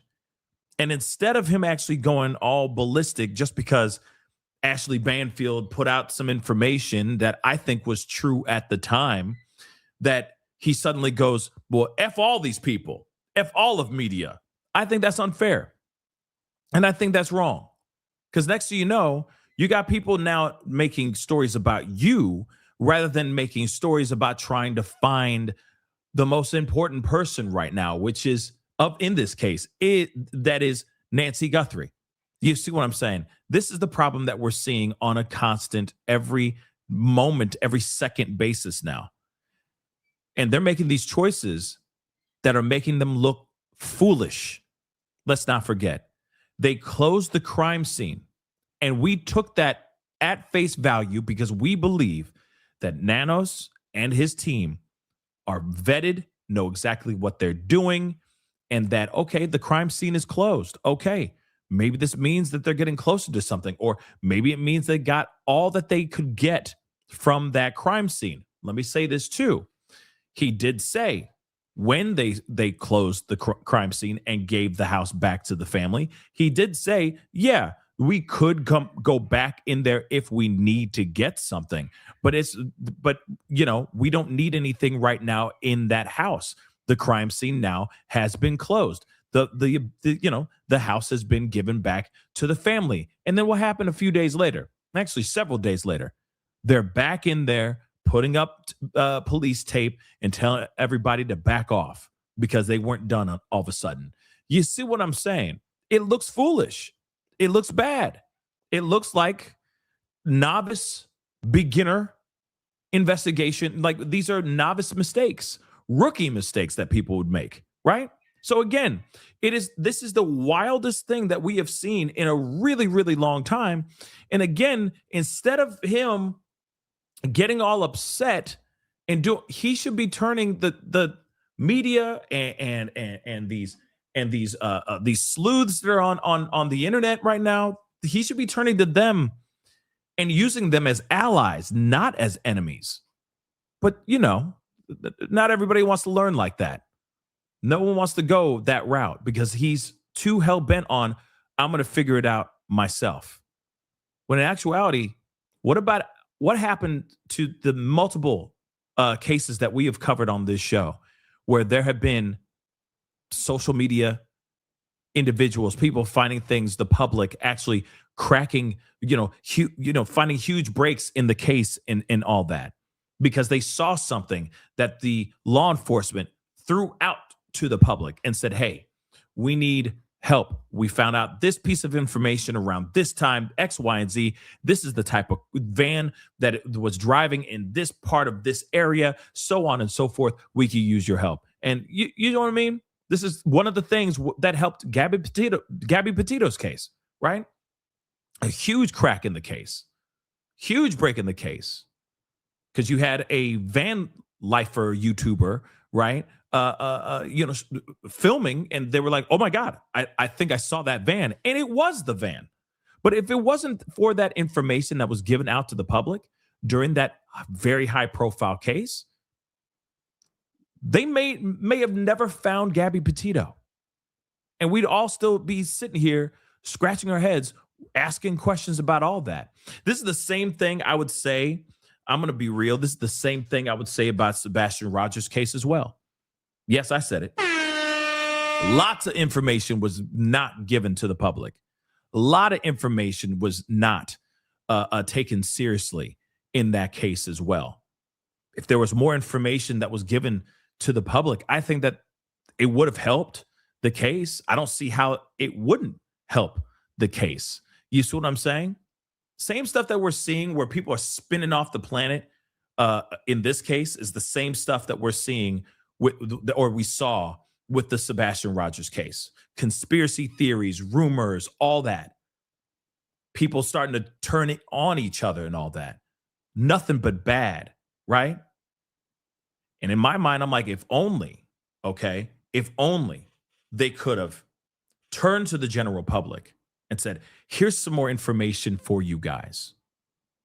Maybe we would have been a little bit closer to figuring out where Sebastian was as well. It's the same thing over here. The information that they're giving us is nothing. In fact, a little bit of information that we just heard about FBI going door to door, with the not door to door, but I mean going to store, going to gun shops with the photos and the names and whatnot. He's sitting there going, nope, that's not true. That's not true. That's all a lie. What? Why do that? Why retract any piece of information that has been put out here for the general public? Again, like I said, I get it that you're trying to, maintain the integrity of this investigation and not give the bad guys any idea of what you're doing or what you're about to do. But at the same time, there are ways that you could be saying things without saying it and not sound like you're just both face gaslighting and lying to the general public. There are ways around this, guys, but that's not what's happening here. Let's go over to News Nation. Joining me live from Arizona is News Nation senior national correspondent Brian Enton, who did that great interview with Sheriff Nanos. Brian, good to see you. I have a lot of questions here, but I always start off with what is the latest on the ground that you're seeing? And also, let me couple this too. There was a lot of activity today. There was movement at Nancy's house with a white van. There was also news that investigators took a look at the home of one of Nancy's neighbors. So can you tell us about that activity as well? Yeah, so the activity outside the house, Jesse, there was a white pickup truck and a Subaru that showed up to the house. And the detectives seemed to know they were coming, let them by, let them up the driveway by the garage, which I haven't seen happen before. They weren't law enforcement. There was a man that got out with a briefcase. We had our drone up. They went around to the back of the house, two men. They went into the house. They were in the house for several minutes. Then they came out and left. We don't know. This is it right here. Yeah, this is that white pickup truck. We don't know what they were doing. At first, I thought like maybe friends of the Guthrie family that went to, retrieve something in the house from them. There was other speculation that it may have been a locksmith, which I'm not really sure why they would need a locksmith. But that was one thing that we saw outside the house. Also, that's interesting that they might have needed a locksmith, but if they needed the locksmith, there may be there might be a safe in the house or something of that sort. I mean, maybe a room, a door to a room somewhere was locked. I mean, there's so many different possibilities with that too. And Nicole B, I mean, that would be absolutely wild if you have fake FBI agents walking around asking questions. You see what I'm saying? That would be absolutely insane. Okay, that sounds like some wild espionage / heist movie type of ish, if that was the case, right? That would be absolutely insane, y'all. Okay. But let's continue. Next door at the neighbor's house, there were detectives that showed up a few hours later and were inspecting a Ring camera. And also there was like a floodlights with a Ring camera on it that they were inspecting for quite a while. Yeah, this is a picture of where they were. Which we haven't seen them talking to that neighbor before. So that was also new and interesting.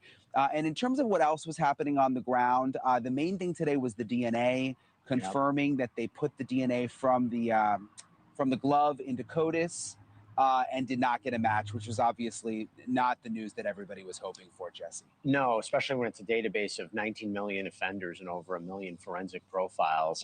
But it's not the end of the story. I mean, correct me if I'm wrong. Do you know anything about how or if it's being tested through investigative genetic genealogy, family trees? It's been used to solve cold cases in the past.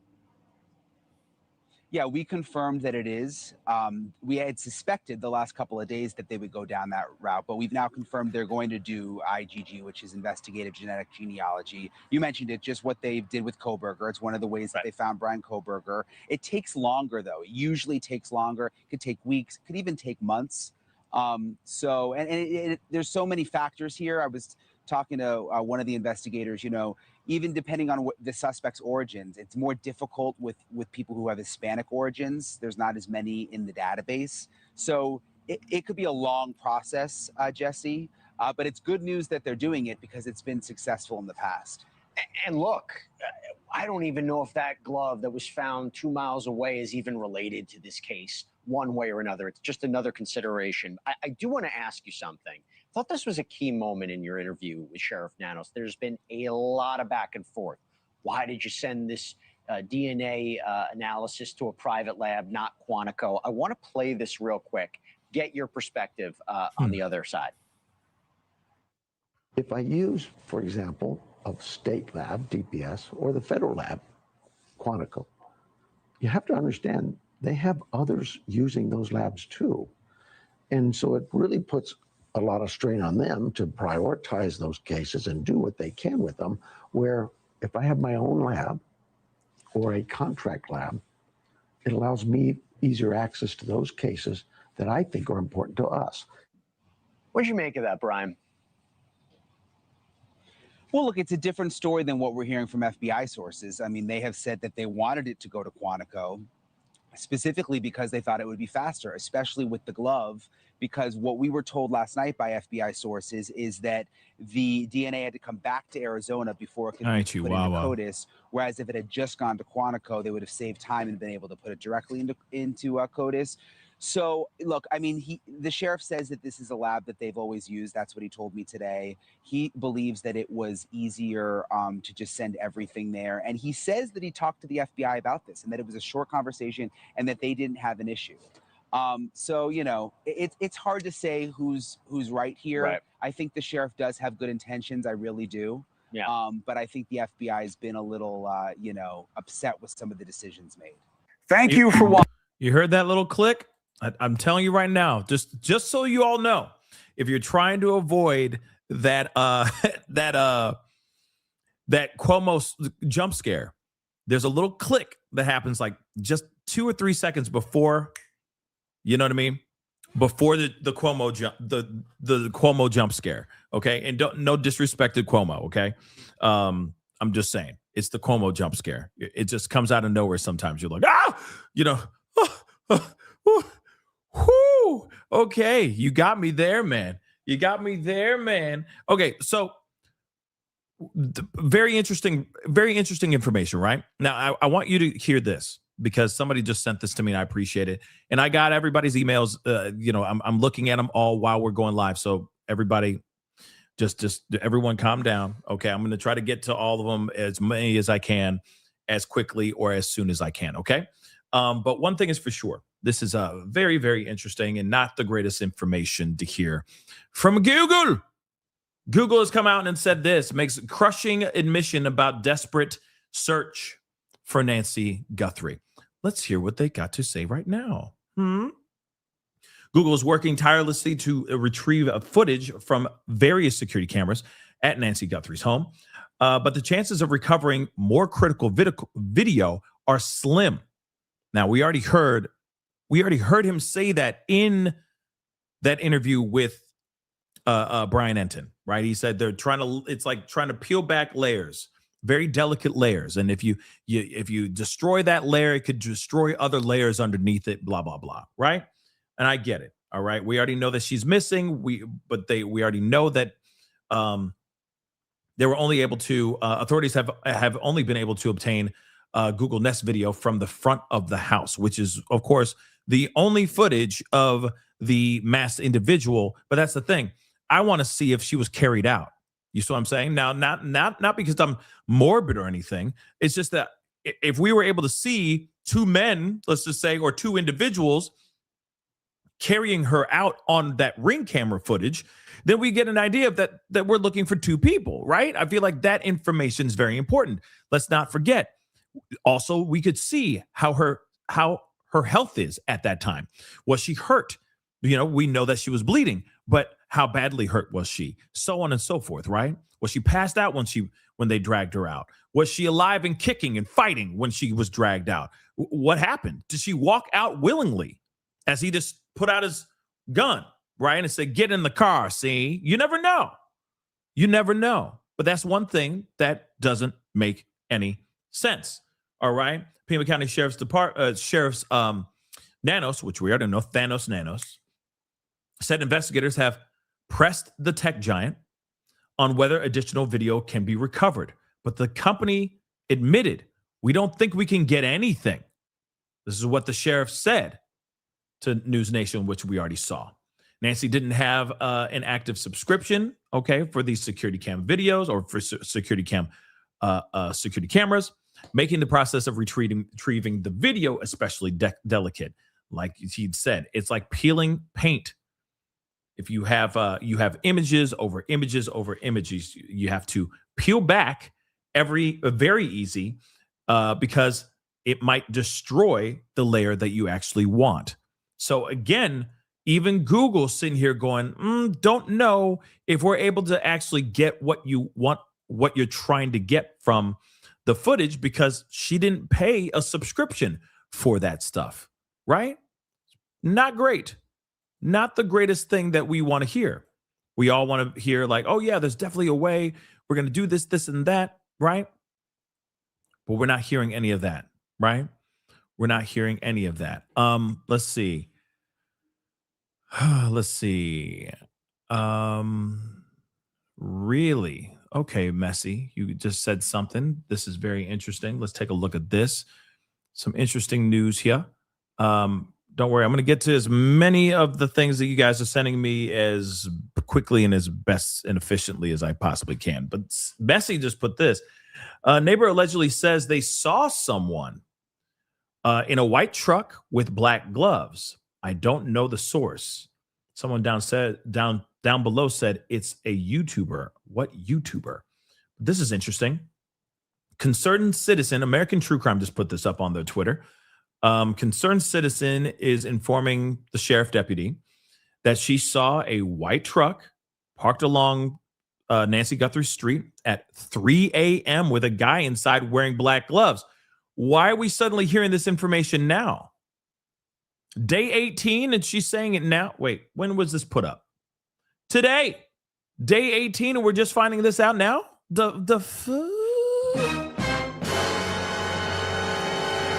So they said that is all the information that we have at this time. The Nancy Guthrie investigation continues. What in the what? See now, wait, why did she suddenly just find out that she's been missing just now? She didn't see, she's a neighbor, so she didn't see all the mother-loving cars and media outside. That she didn't see all the mother-loving cops and FBI and etc.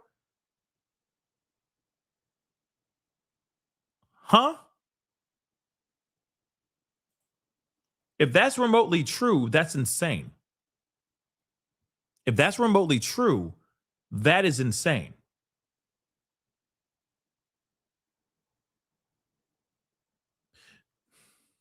I don't know. But then that's the other question. 3 a.m. last night? 3 a.m. on the night that she went missing? Because, a white truck, guy wearing black gloves, I mean, that's kind of important. But you never know. It could be somebody working for the department that's driving a white truck and has black gloves, wearing black gloves on as well. I'm just saying, anything's possible, right? So we'll see about that. But that's insane if that's the case. Let's move on. Let's see. Now, I know about this. Here's the thing. Like I said, I'm going to play this, but I know that there's a lot of theories running amok out here. There's a lot, okay? There's a lot of theories running amok right now. One of them has to deal with Savannah Guthrie writing in her memoir a moment where I guess her cousin would play kidnapping, okay, by kidnapping her and her sister. And then they would call mom, they would call Nancy, and like, oh, I kidnapped your kids, that kind of thing. But, in some playful way, right? People are really looking into this excerpt and thinking that this could be a connection to something. It is weird. It is weird. It is wild. But is it a connection? I don't know. I leave that up to you guys. Of 2024 discussed a game she used to play as a kid. Savannah's book, which was released in February of 2024, discussed a game she used to play as a kid with her cousin, and it was a kidnapping game involving Nancy.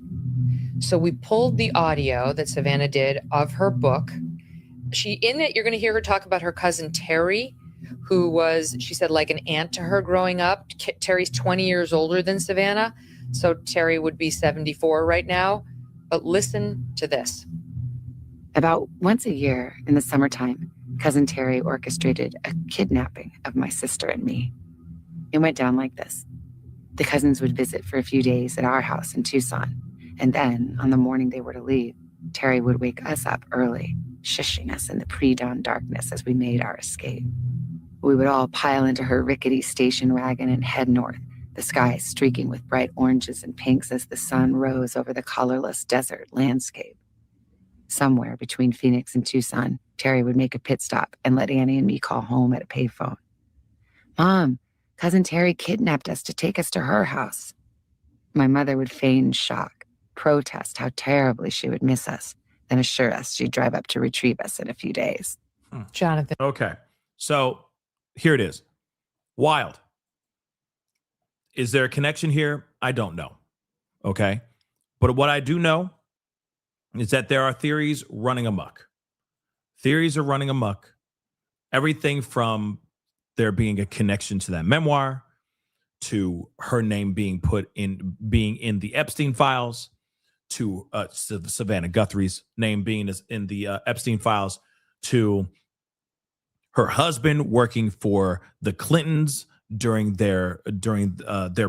his presidential terms. There's just been a lot. Okay, a lot of theories that have been running around. So far, from what I've seen, I haven't really seen any proof positive of said wrongdoing as far as the connection between these two situations, the book and this kidnapping. I truly think there's no connection. I just think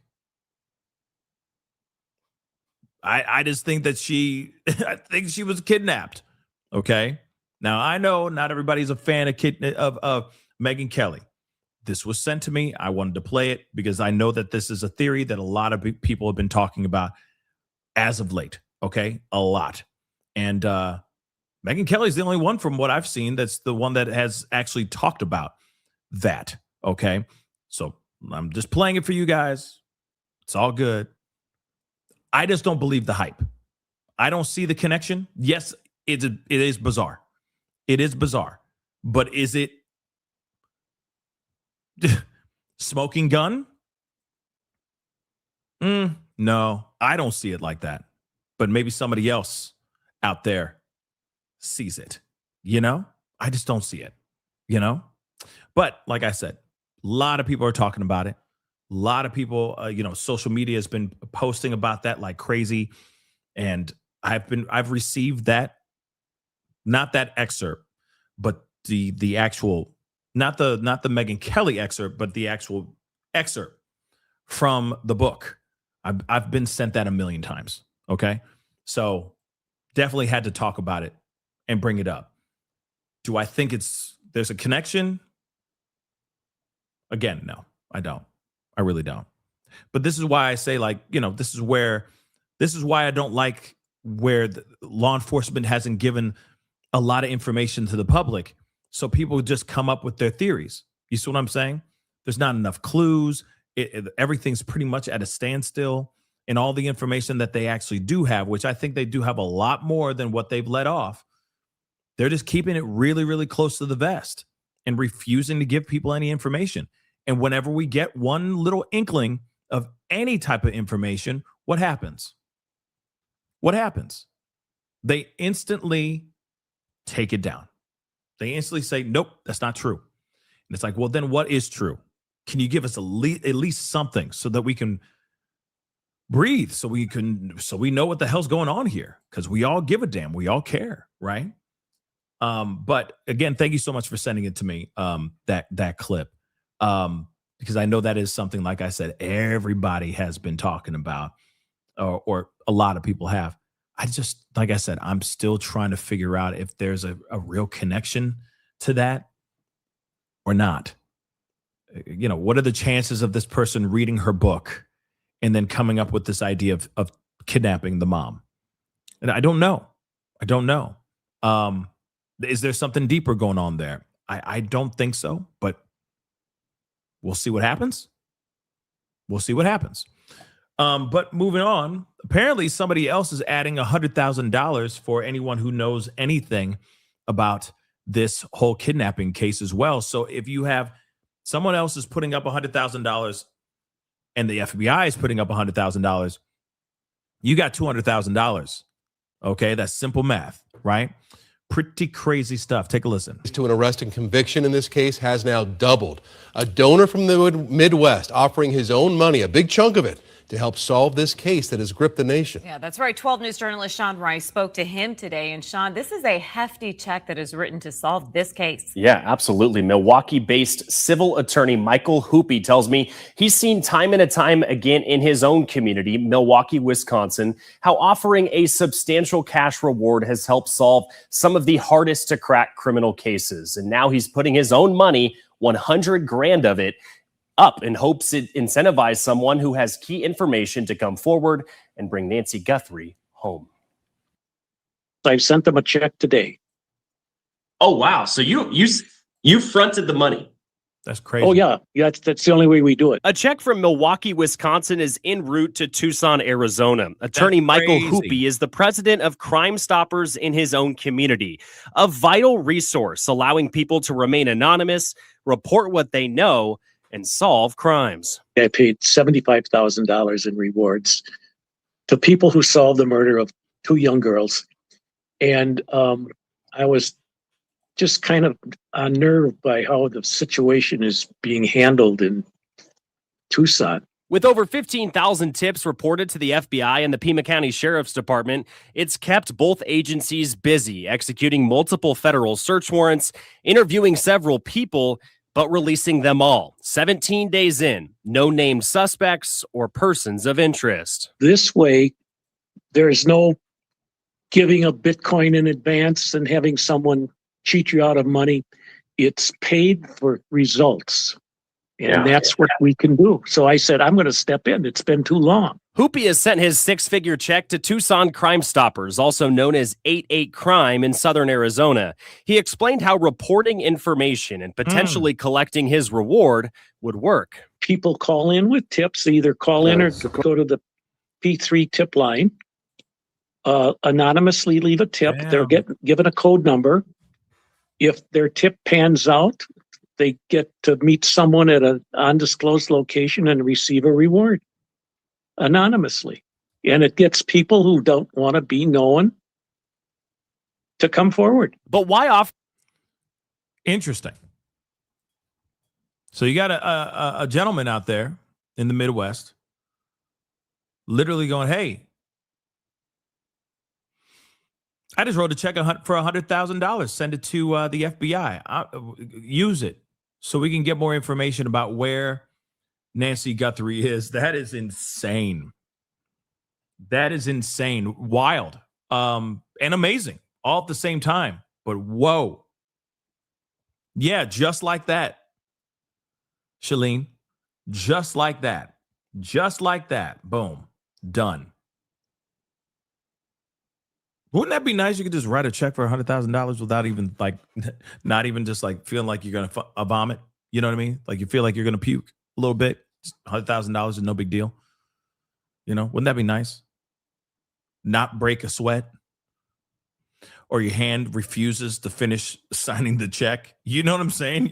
You're like forcing it to get through because it's a big fat ass check. You know what I mean? Wouldn't that be nice? That'd be nice. You know what I'm saying? Finish. It's not, I can't finish writing I just don't want to let it go. You know what I mean?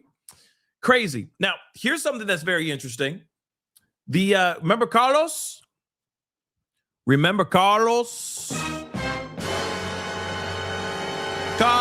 Carlos. Yes, he has come out with an exclusive interview. We have got to take a look at this. He is demanding that law enforcement clears his name. Let's see what he got to say. This is nuts. Wow. Carlos, we spoke, I guess it was late last Tuesday night or early Wednesday morning. It's been almost a week now. What's the last week been like for you? It's been hectic. Like, I can't even go out. I can't dash for my wife because people taking pictures of us or following us. That's yesterday insane. We went out dashing. We got home and there was this red truck following us. This morning it was there too. So it's been kind of scary for me and for my wife, my kids, and everybody. And again, this was something that before that point, it was kind of just a normal Tuesday. Is that what it was? Oh boy, hold on. We already know who that guy is. The white man, the gringo, right next to him. We could all say it together, right? Follow the bouncing ball. Who could that man next to him be? His lawyer. Yes, he obtained an Esquire. I guarantee you that. Because ain't no way that man's going to show up on camera wearing two different colors and two different patterns at the same damn time. That suit, that shirt, and that tie, optical obstruction. You know what I'm saying? That is a lawyer like I've never seen a lawyer before in my life. This man about to get paid. If he has nothing to do with this man about to get paid. Let's continue. It was like? Yeah, it was a normal Tuesday. It was my day off. I was working with my wife and everything, and all of a sudden, well, it happened. Like, they were following me, and I pulled them over to see what was going on. And after that, it's been crazy, like, nonstop. We're all scared. I can't stop thinking, like, what's gonna happen to me? What's gonna happen? Like, my in-law, my brother-in-law, we didn't even have nothing to do with it, and they still arrested him and everything. They put him into SWAT car. I didn't know that. They put him into SWAT car. They even detained my wife and my kids. It was scary. When did you realize? Obviously, they released you late at night. You know, we talked to you very briefly, and you got to go home and see. It's kind of a circus out there. It looked like. Yeah. What's going through your head when you pulled up back home? Like, what are they doing at the house? Like, they already searched it. I don't know. They had to go find evidence supposedly against me, but I don't know. It was crazy. It was still a lot of police there, a lot of activity. They didn't even let us go into the house. Like 20 minutes later, once they released me, they still had the street blocked off. They didn't even get off the car or nothing. Jesse, what comes next year? Well, I think, from our perspective, the first thing that really needs to happen is that the Pima County Sheriff's Office and Sheriff Nanos need to clear Carlos's name. Did I say it or did I say it? That's not his best buddy. And that's not his cousin like 3,000 or 4,000 times removed. Okay? This is not his gringo cousin. This is his lawyer. Just how he's talking. You know? This man is an Esquire. They need to make this right. They've falsely arrested an innocent man. They've subjected his family to misery, humiliation, handcuffs, and there's no evidence. This was a wrongful arrest. It was a false arrest. They've cast this shadow of suspicion on Carlos and his family, and now they're living day to day. They're living in fear. And so the first thing that I'd like to see is Sheriff Nanos and the Pima County Sheriff's Office come forward and say, this was a mistake. Carlos is not a person of interest. He is not an investigative lead. That'd be nice. We messed up. That'd be nice. We need to see some accountability.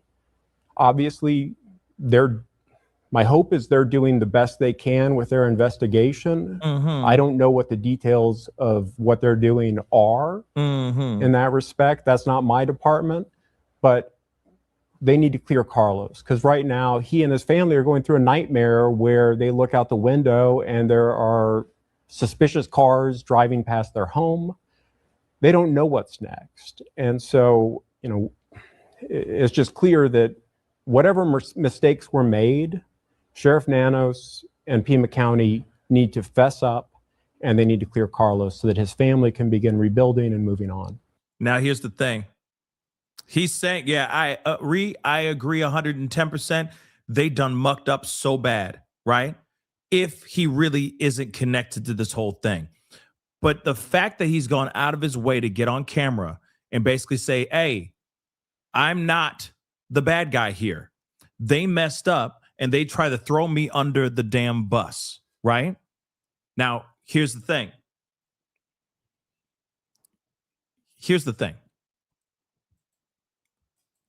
Now, Nanos and the local PD, FBI, whatever, whoever's involved in actually obtaining him, they are now kind of stuck between a rock and a hard place.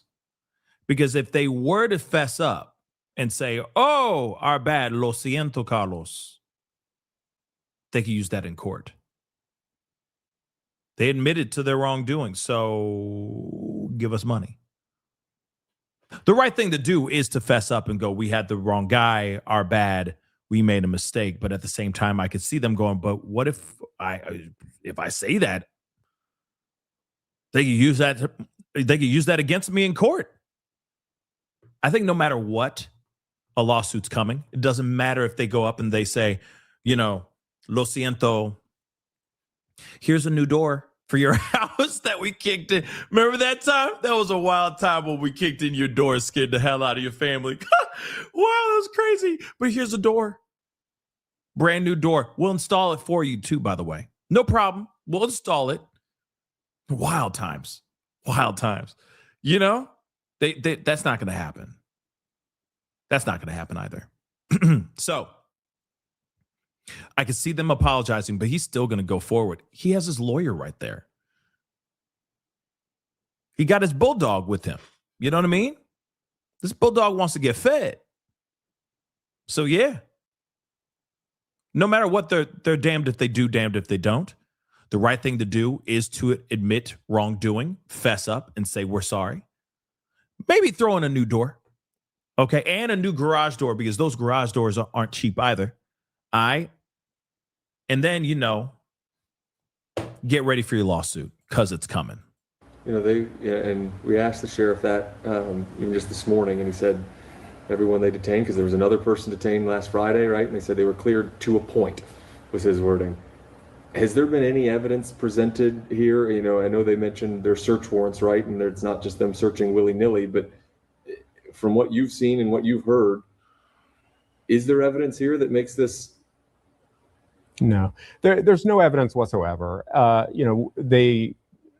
understanding is that they obtained the search warrant they obtained that allowed them to search Carlos's vehicle and his family's property through the use of a secret affidavit. As far as we know, that affidavit is sealed and remains sealed. And, our suspicion, our educated suspicion, is that this has something to do with cell phone pings, which everybody knows are unreliable. And,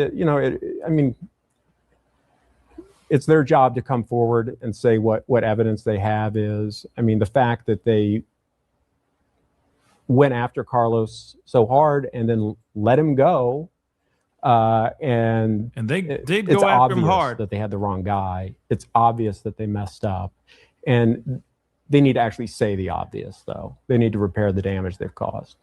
Carlos, when did you realize that your name had your family's name, it spread over the internet really quickly, didn't it? Yeah, that same night, I noticed, as soon as I did the interview, I went inside. My wife was on the phone, and on TikTok, the news everywhere. It was like that. Less than an hour, crazy. Everybody knew what was going on. We were my mom, my dad. My dad's backstory wasn't.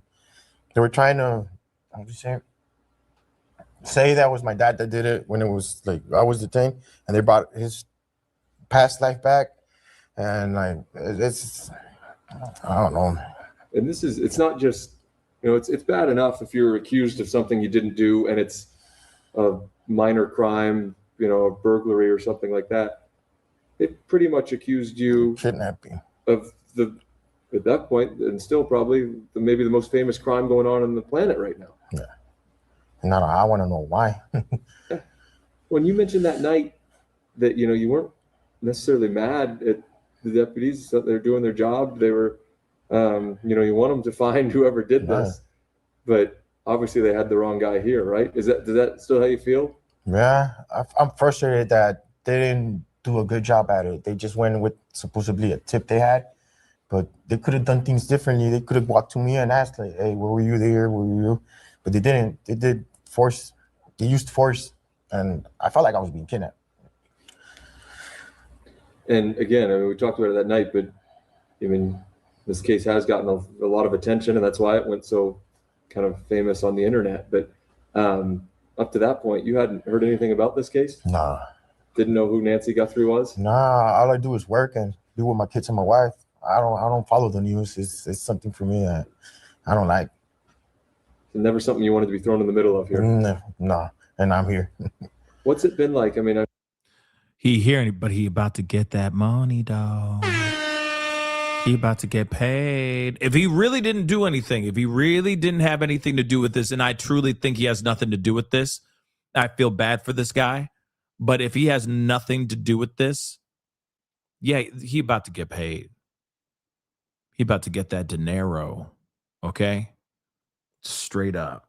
I know you've had conversations with your kids and your wife and the rest of your family just in the last week. What have you guys talked about?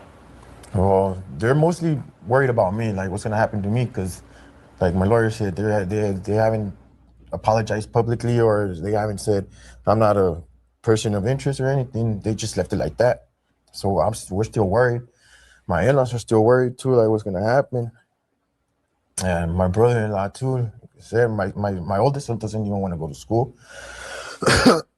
But we're still trying to get through this. It's got to be tough too for your kids. I mean, just going to school. I mean, it's up into their life too. It's not just yours. Has there been any conversation and I don't know if it's for you, Jesse, or not, but has the sheriff's department reached out at all privately? I mean, we haven't heard really much publicly, but has there been any contact since then? No. So we've notified the Pima County Sheriff's Office and the Pima County Attorney that we represent Carlos. But they've taken no steps to contact us to clear the air.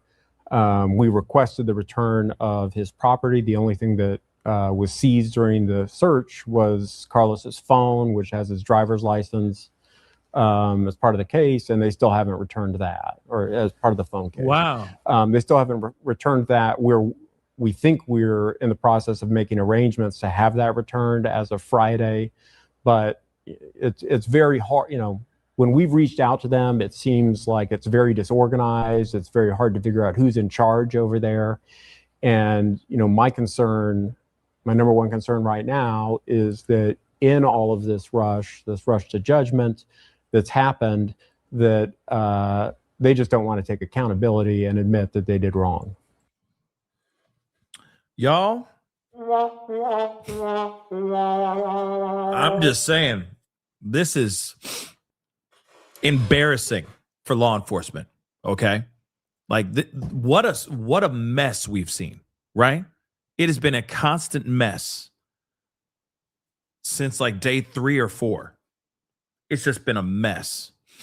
And the thing is the right thing to do is law enforcement actually taking accountability for making a huge mistake. That's it. But unfortunately, we live in a world, in a time right now where they're doing this constantly. They're doing this constantly, y'all. This isn't a situation where it's like, oh, my bad, our bad. We shouldn't have done that. Ooh, my bad, bro. Sorry, we thought you were somebody else. We thought you were connected to the situation. We apologize 1,000 times over. We will fix your door. We will fix your garage door. In fact, we'll give you a little gift card to Starbucks. Okay, you know, for a month of Starbucks. How about that? How about for you and the family? How about that? None of that. No. Unfortunately, we live in a time where they are constantly making mistakes and they're not taking accountability for those mistakes. I don't know why I said Starbucks. Let's just move on. Okay. But still, you'd think that they would take this a little bit more. Well, one, take it a lot more seriously and then realize, okay, we've done some wrong. Be adults about it. Take some accountability. Because what's wild to me is that they just assumed that it was him just by running his face in some AI account and just saying, oh, because he's got a mustache and he's got eyes. He's got a mustache and a beard. Yeah. And he's got eyes. He's got 2 working eyes. It must be him. That's insane. How they went and zeroed down on this guy, DoorDasher guy, is beyond me. The only thing I can think of is he ran DoorDash out there. They saw his phone number and they just assumed. You know what I mean? They just assumed. But welcome to the world that we live in, guys. We don't see a lot of accountability being made. We haven't seen that in a while. Okay?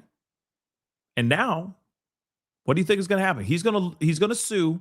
He's going to sue for millions of dollars and he's going to win because this situation has been put out here for the entire world to see.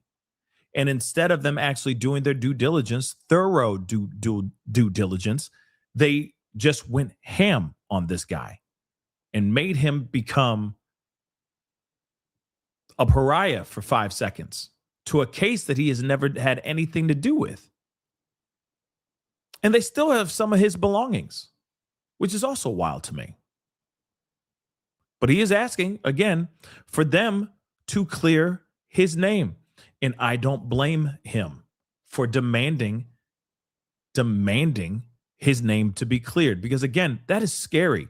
You're going, you're dropping off food, you're trying to work, you're just doing your thing. And people are still following you, thinking that you're involved in the situation, hoping that you drive to some lair where Nancy Guthrie is, you know?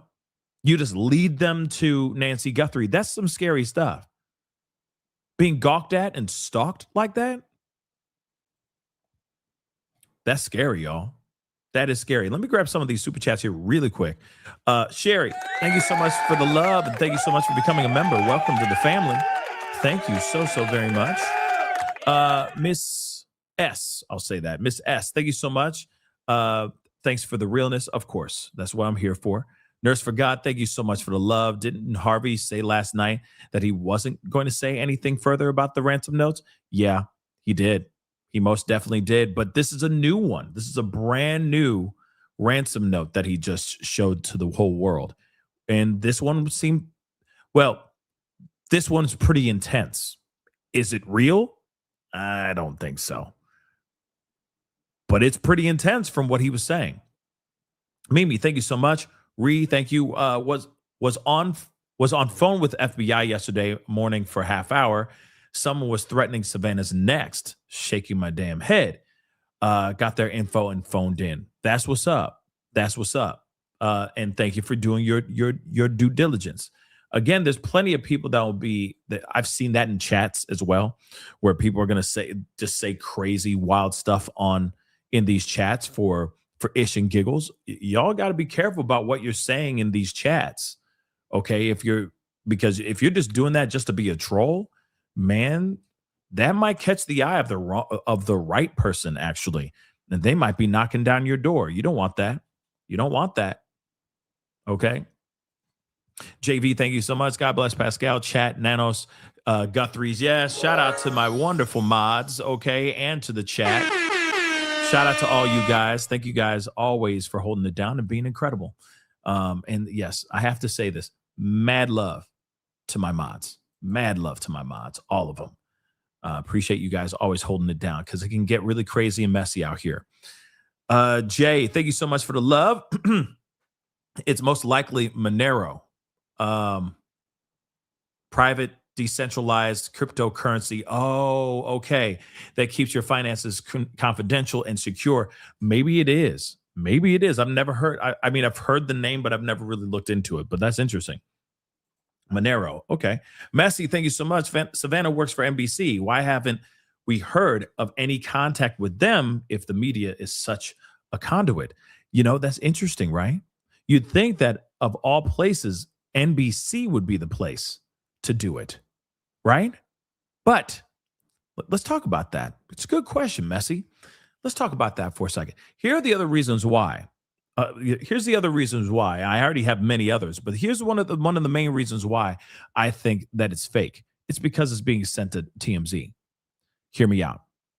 TMZ is known to just put all their stuff out there. Okay? They put it all. The mess, the correct stuff, the not correct stuff. And let me say this.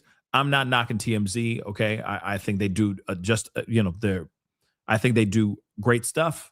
But I also think that they can be messy too. I mean, they're kind of a borderline thing. They have media, but then they also have things that are tabloidy to factual information to, you know what I mean? It's all over the place with them, right?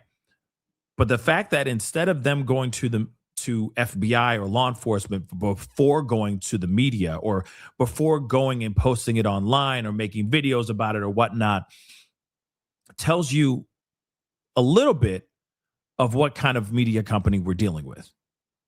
Now, if they went and sent it to NBC, we would never hear anything about these except for like maybe a blurb here and there. That's what I truly think. I think NBC would not be broadcasting or letting anybody know about these ransom notes at all. Because they'll be like, well, this has to do with family. This has to do with Savannah's family. We need to keep this close to the vest. We need to be very, very safe. And we don't want to do anything that could jeopardize the case or jeopardize Nancy's life.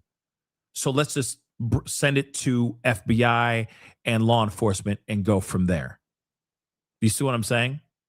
So I think that's the reason why we have not seen anything sent to NBC, because these fake, disgusting individuals that are writing these ransom letters want that information out to the public, because it's like, holy crap, this fake note that I just sent to Harvey and TMZ is now being talked about on TMZ. Whoa, you know what I mean? And they feel like they're getting, it's like, you know, a moment of pride in the realm of trolldom. You know what I'm saying? I'm very proud of this. Yes, I did it. They didn't say my name, but that's my letter. You see what I'm saying? So I feel that that's one of the main reasons why we're not hearing anything about NBC receiving anything. You never know. NBC may have received some things, but we haven't heard anything about them. Why? It might be because of what I just said, my theory at least. But my theory could be absolutely wrong. You never know. Happy days. Thank you so much for the love. I appreciate it. Folks that are looking for a clear motive, remember Koberger. They can only speculate that his motive was or what his motive was, and that involved 4 people gone, no priors. Yeah, you're right. He had no priors, right? For the most part. Nothing in regards to unaliving anybody, right? Nothing as severe as unaliving somebody. So again, somebody who's doing this may be a first timer, or somebody who's doing this has never been caught doing these kind of things before. So yeah, happy days. Good point. Let's move on. Mary, thank you so much. Or Mari, thank you so much for the love. Or married. Mari, thank you so much for the love. Old school investigation to a electronic kidnapping they lost.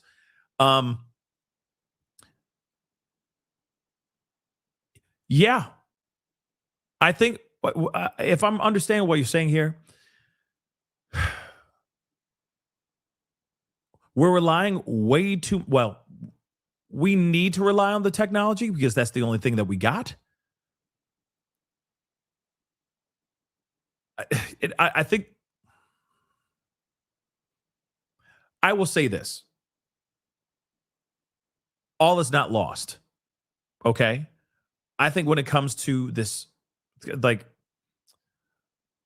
maybe I don't understand what you're saying here. Old school investigation to an electronic kidnapping they lost.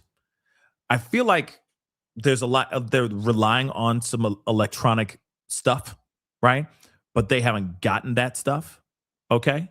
They haven't been able to get any of that stuff at all. And I think that's a big problem. And that's where they're losing, because they're relying on the technology and the technology's failing them. I mean, everything you can think of, guys, all these things that you can think of, all of it is bad. Okay. And a really not so great look. I'm just going to keep it a bean. Not a great look. You got cameras that aren't turning on or don't film cars in motion. You got Ring cameras that can't cut through the darkness. There aren't any freaking lights in the neighborhood. So when you're driving down the street, you're driving through straight up pitch black darkness. So there's so many things technologically speaking that are going against this case. Are they completely lost? I don't know about all that. But what I do know is we're being too reliant on the technology, and maybe we need to go back to the old school. Maybe that's what it is. I know that's not exactly what you said in the super chat, but that just made me think about that, right? Michelle Woods, thank you so much. Burgundy, my favorite color. I'm surprised it looks good on GW Bailey doppelganger. I'm done. Only thing missing is a baton like GW used in police academy. Yeah, he did have a baton. You're right. I totally forgot about that too. Dang. I forgot about all that. Pretty crazy. Real quick, thank you so much for gifting 1 membership. I really appreciate it. Oh, I'm still here, guys. I am still here. Hold on. Happy days. Let me get that really quick. Happy days. Thank you so much. I've heard enough from this white-haired windbag to last me several lifetimes. He dances around answers enough already. I just keep thinking that he is so busy trying to like maintain the whatever he's trying to maintain, trying to save face as well, that I don't know. It's such slop. It's so sloppy. It's frustrating, guys. Debbie, I did get the emails. Thank you so much. I did get the emails. Thank you again, Debbie. I appreciate it. The Paradox. Thank you so much. Where is Arizona State PD? Or do they not have that? Good question.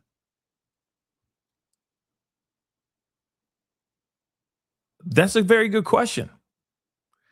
Do not know if they're getting involved. Everything has been in Tucson. So now they're looking at things, across the border, but that's really about it. Right? We'll see. Maybe they're involved. I don't know. Right? Lisa, thank you so much. They could still be looking into Carlos. That is true. But I don't think that they got the guy. I don't think Carlos is part of it. Here's the thing. What about the other people that were arrested recently? Or detained, I'm sorry. Remember the ones that were detained? FBI or SWAT went in, busted through their home, arrested 2 men and the mama, apparently. And then they raided that house. What happened to them? Where they at? What's the story with them? Do we know anything more? Have they been coming out and talking about anything? Have we seen any of their faces as of late? Have they done an interview of any kind with any reporters or anything? I'm just saying no. That's the answer, no. Okay? They haven't said anything. Why haven't they? See, instantly I'm going, a guy who's willing to get in front of the camera and go, I'm innocent. I don't know what they're doing. They need to clear my name. That tells me something. Whereas the other people, now I get it. Everyone reacts differently. Everyone reacts to this kind of stuff differently. But those other people, we haven't seen anything about them. Here's the other thing, too, I want to point out. And of course, this goes against what I just said. But if it wasn't for media interviewing Carlos's mom, we would not have known Carlos's name, I don't think. Without her going out there being like, I don't know what's going on. Like, my son-in-law, his mother-in-law, sorry, her son-in-law didn't do anything. My son-in-law didn't do anything. All he does is do deliveries and comes back and is a father to his children. That's all he does. He works and he comes back home and he takes care of the kids. That's all he does. That's all he cares about. That's all he wants to do. Right? I feel like he is forced to come out here, Carlos is, because his name was already out there for everyone to hear. We haven't heard, except for there's rumors about the guy who was driving the Range Rover, but I'm talking about the other 2 people that were arrested with their mama. We haven't heard anything about them. in that house that was 2 miles away from Nancy Guthrie's house. We haven't heard their names. We haven't heard anything from them. Not at all. No one's ID'd them or anything from what we understand. So I kind of feel like Carlos was just thrust into the spotlight, and now he's kind of like, well, everyone thinks I'm a bad guy. I need my name to be cleared, so I'm going to fight tooth and nail until I get it, right? Something to think about. I mean, it's kind of a situation where he's damned if he do, damned if he don't. But he also knows that he's going to sue the pants off of local PD and FBI, I guess, because of how he was treated during this time, and his family, how his family was treated as well. And I don't blame him. But he's like, I want my name cleared. I don't care. I want my name cleared. Period. Right? Reed, thank you so much. Was once accused of art. Ooh, oh, really? Extremely stressful. I bet it is. That's a crazy thing to be accused of. That's terrifying. Thanks for sharing. Clam or C Lamb, thank you so much for the love. I appreciate it. Influencer Dana Bowling posted that a new reality show called Desert Law is being filmed following, oh, dear God, really? Following the Pima County sheriffs? What? Coincidence, maybe, but whoa. Yeah, that's content right there. This whole case, they're getting instant ratings because everybody and their mama is going to want to watch how they messed up this entire investigation into the disappearance of Nancy Guthrie. Ain't that crazy? Interesting, right?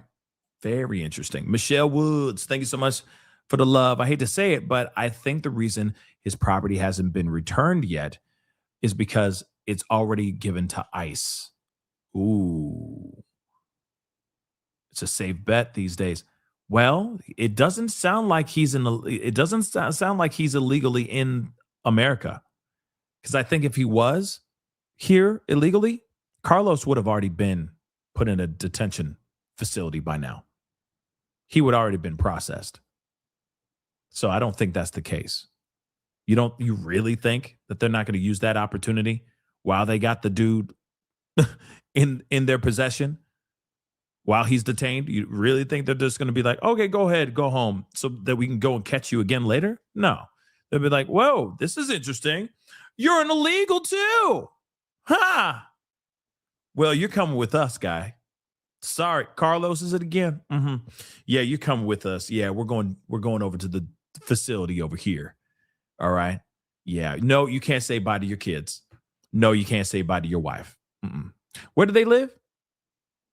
Is she an illegal too? Wow. Oh, so they live with your mother-in-law. Oh, that's interesting. Is your mother-in-law an illegal too?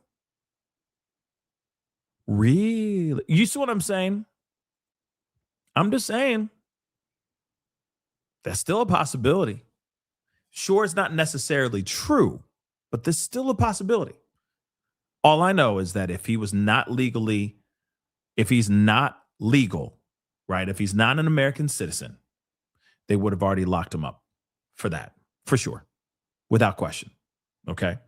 That's not talking political. Okay. That's not me getting all political or anything. That's just me stating facts, period. Okay. But sounds like he's legally, like he's an American citizen. So he good until they find something to pin him to this case. But I don't think they have the right guy at all. I think they made a huge mistake, in my personal opinion. But guys, I'm going to wrap up the show here, but I will be back on this evening to give you guys some updates if there are any updates to cover, because of course this is still going on. There's a lot of craziness going on. So if there's anything that pops off over the next few hours, I'll talk about it this evening for sure. So that is the show. Appreciate all y'all for being here. Really means a lot. Thank you so much for tuning in, being a part of the conversation. Thank you so very, very much. Please do me a favor before we head out, hit that like button down below, crush it. Let's get it to 2K. That'd be awesome. Okay. Hit that like button down below on your way out. That would be greatly appreciated. Don't forget to hit that follow button if you're watching on these other platforms. Make sure you hit that subscribe button here, right here on my YouTube channel. Hit that notification bell so you know whenever I go live, whenever I upload, because honestly, it is random. And a lot of it's breaking news, but I will be on this evening for sure. Okay, early evening, not late evening, early evening, just so you guys know. Okay, so make sure you have that notification bell set to all as soon as you hit that subscribe button, okay? Hit that join button down below. Become a member. Support this channel, please. Check out my Patreon, and of course, check out PascalMerch.com. We got some really great stuff over there. PascalMerch.com. Go check it out. Oh, and I forgot about the poll. And yeah, nobody believes it. 82% of y'all do not believe that ransom note. 82% of y'all don't believe the hype of that note. I don't believe it either. But anyway, appreciate you guys. Thank you so much for being here. Thank you so much for tuning in.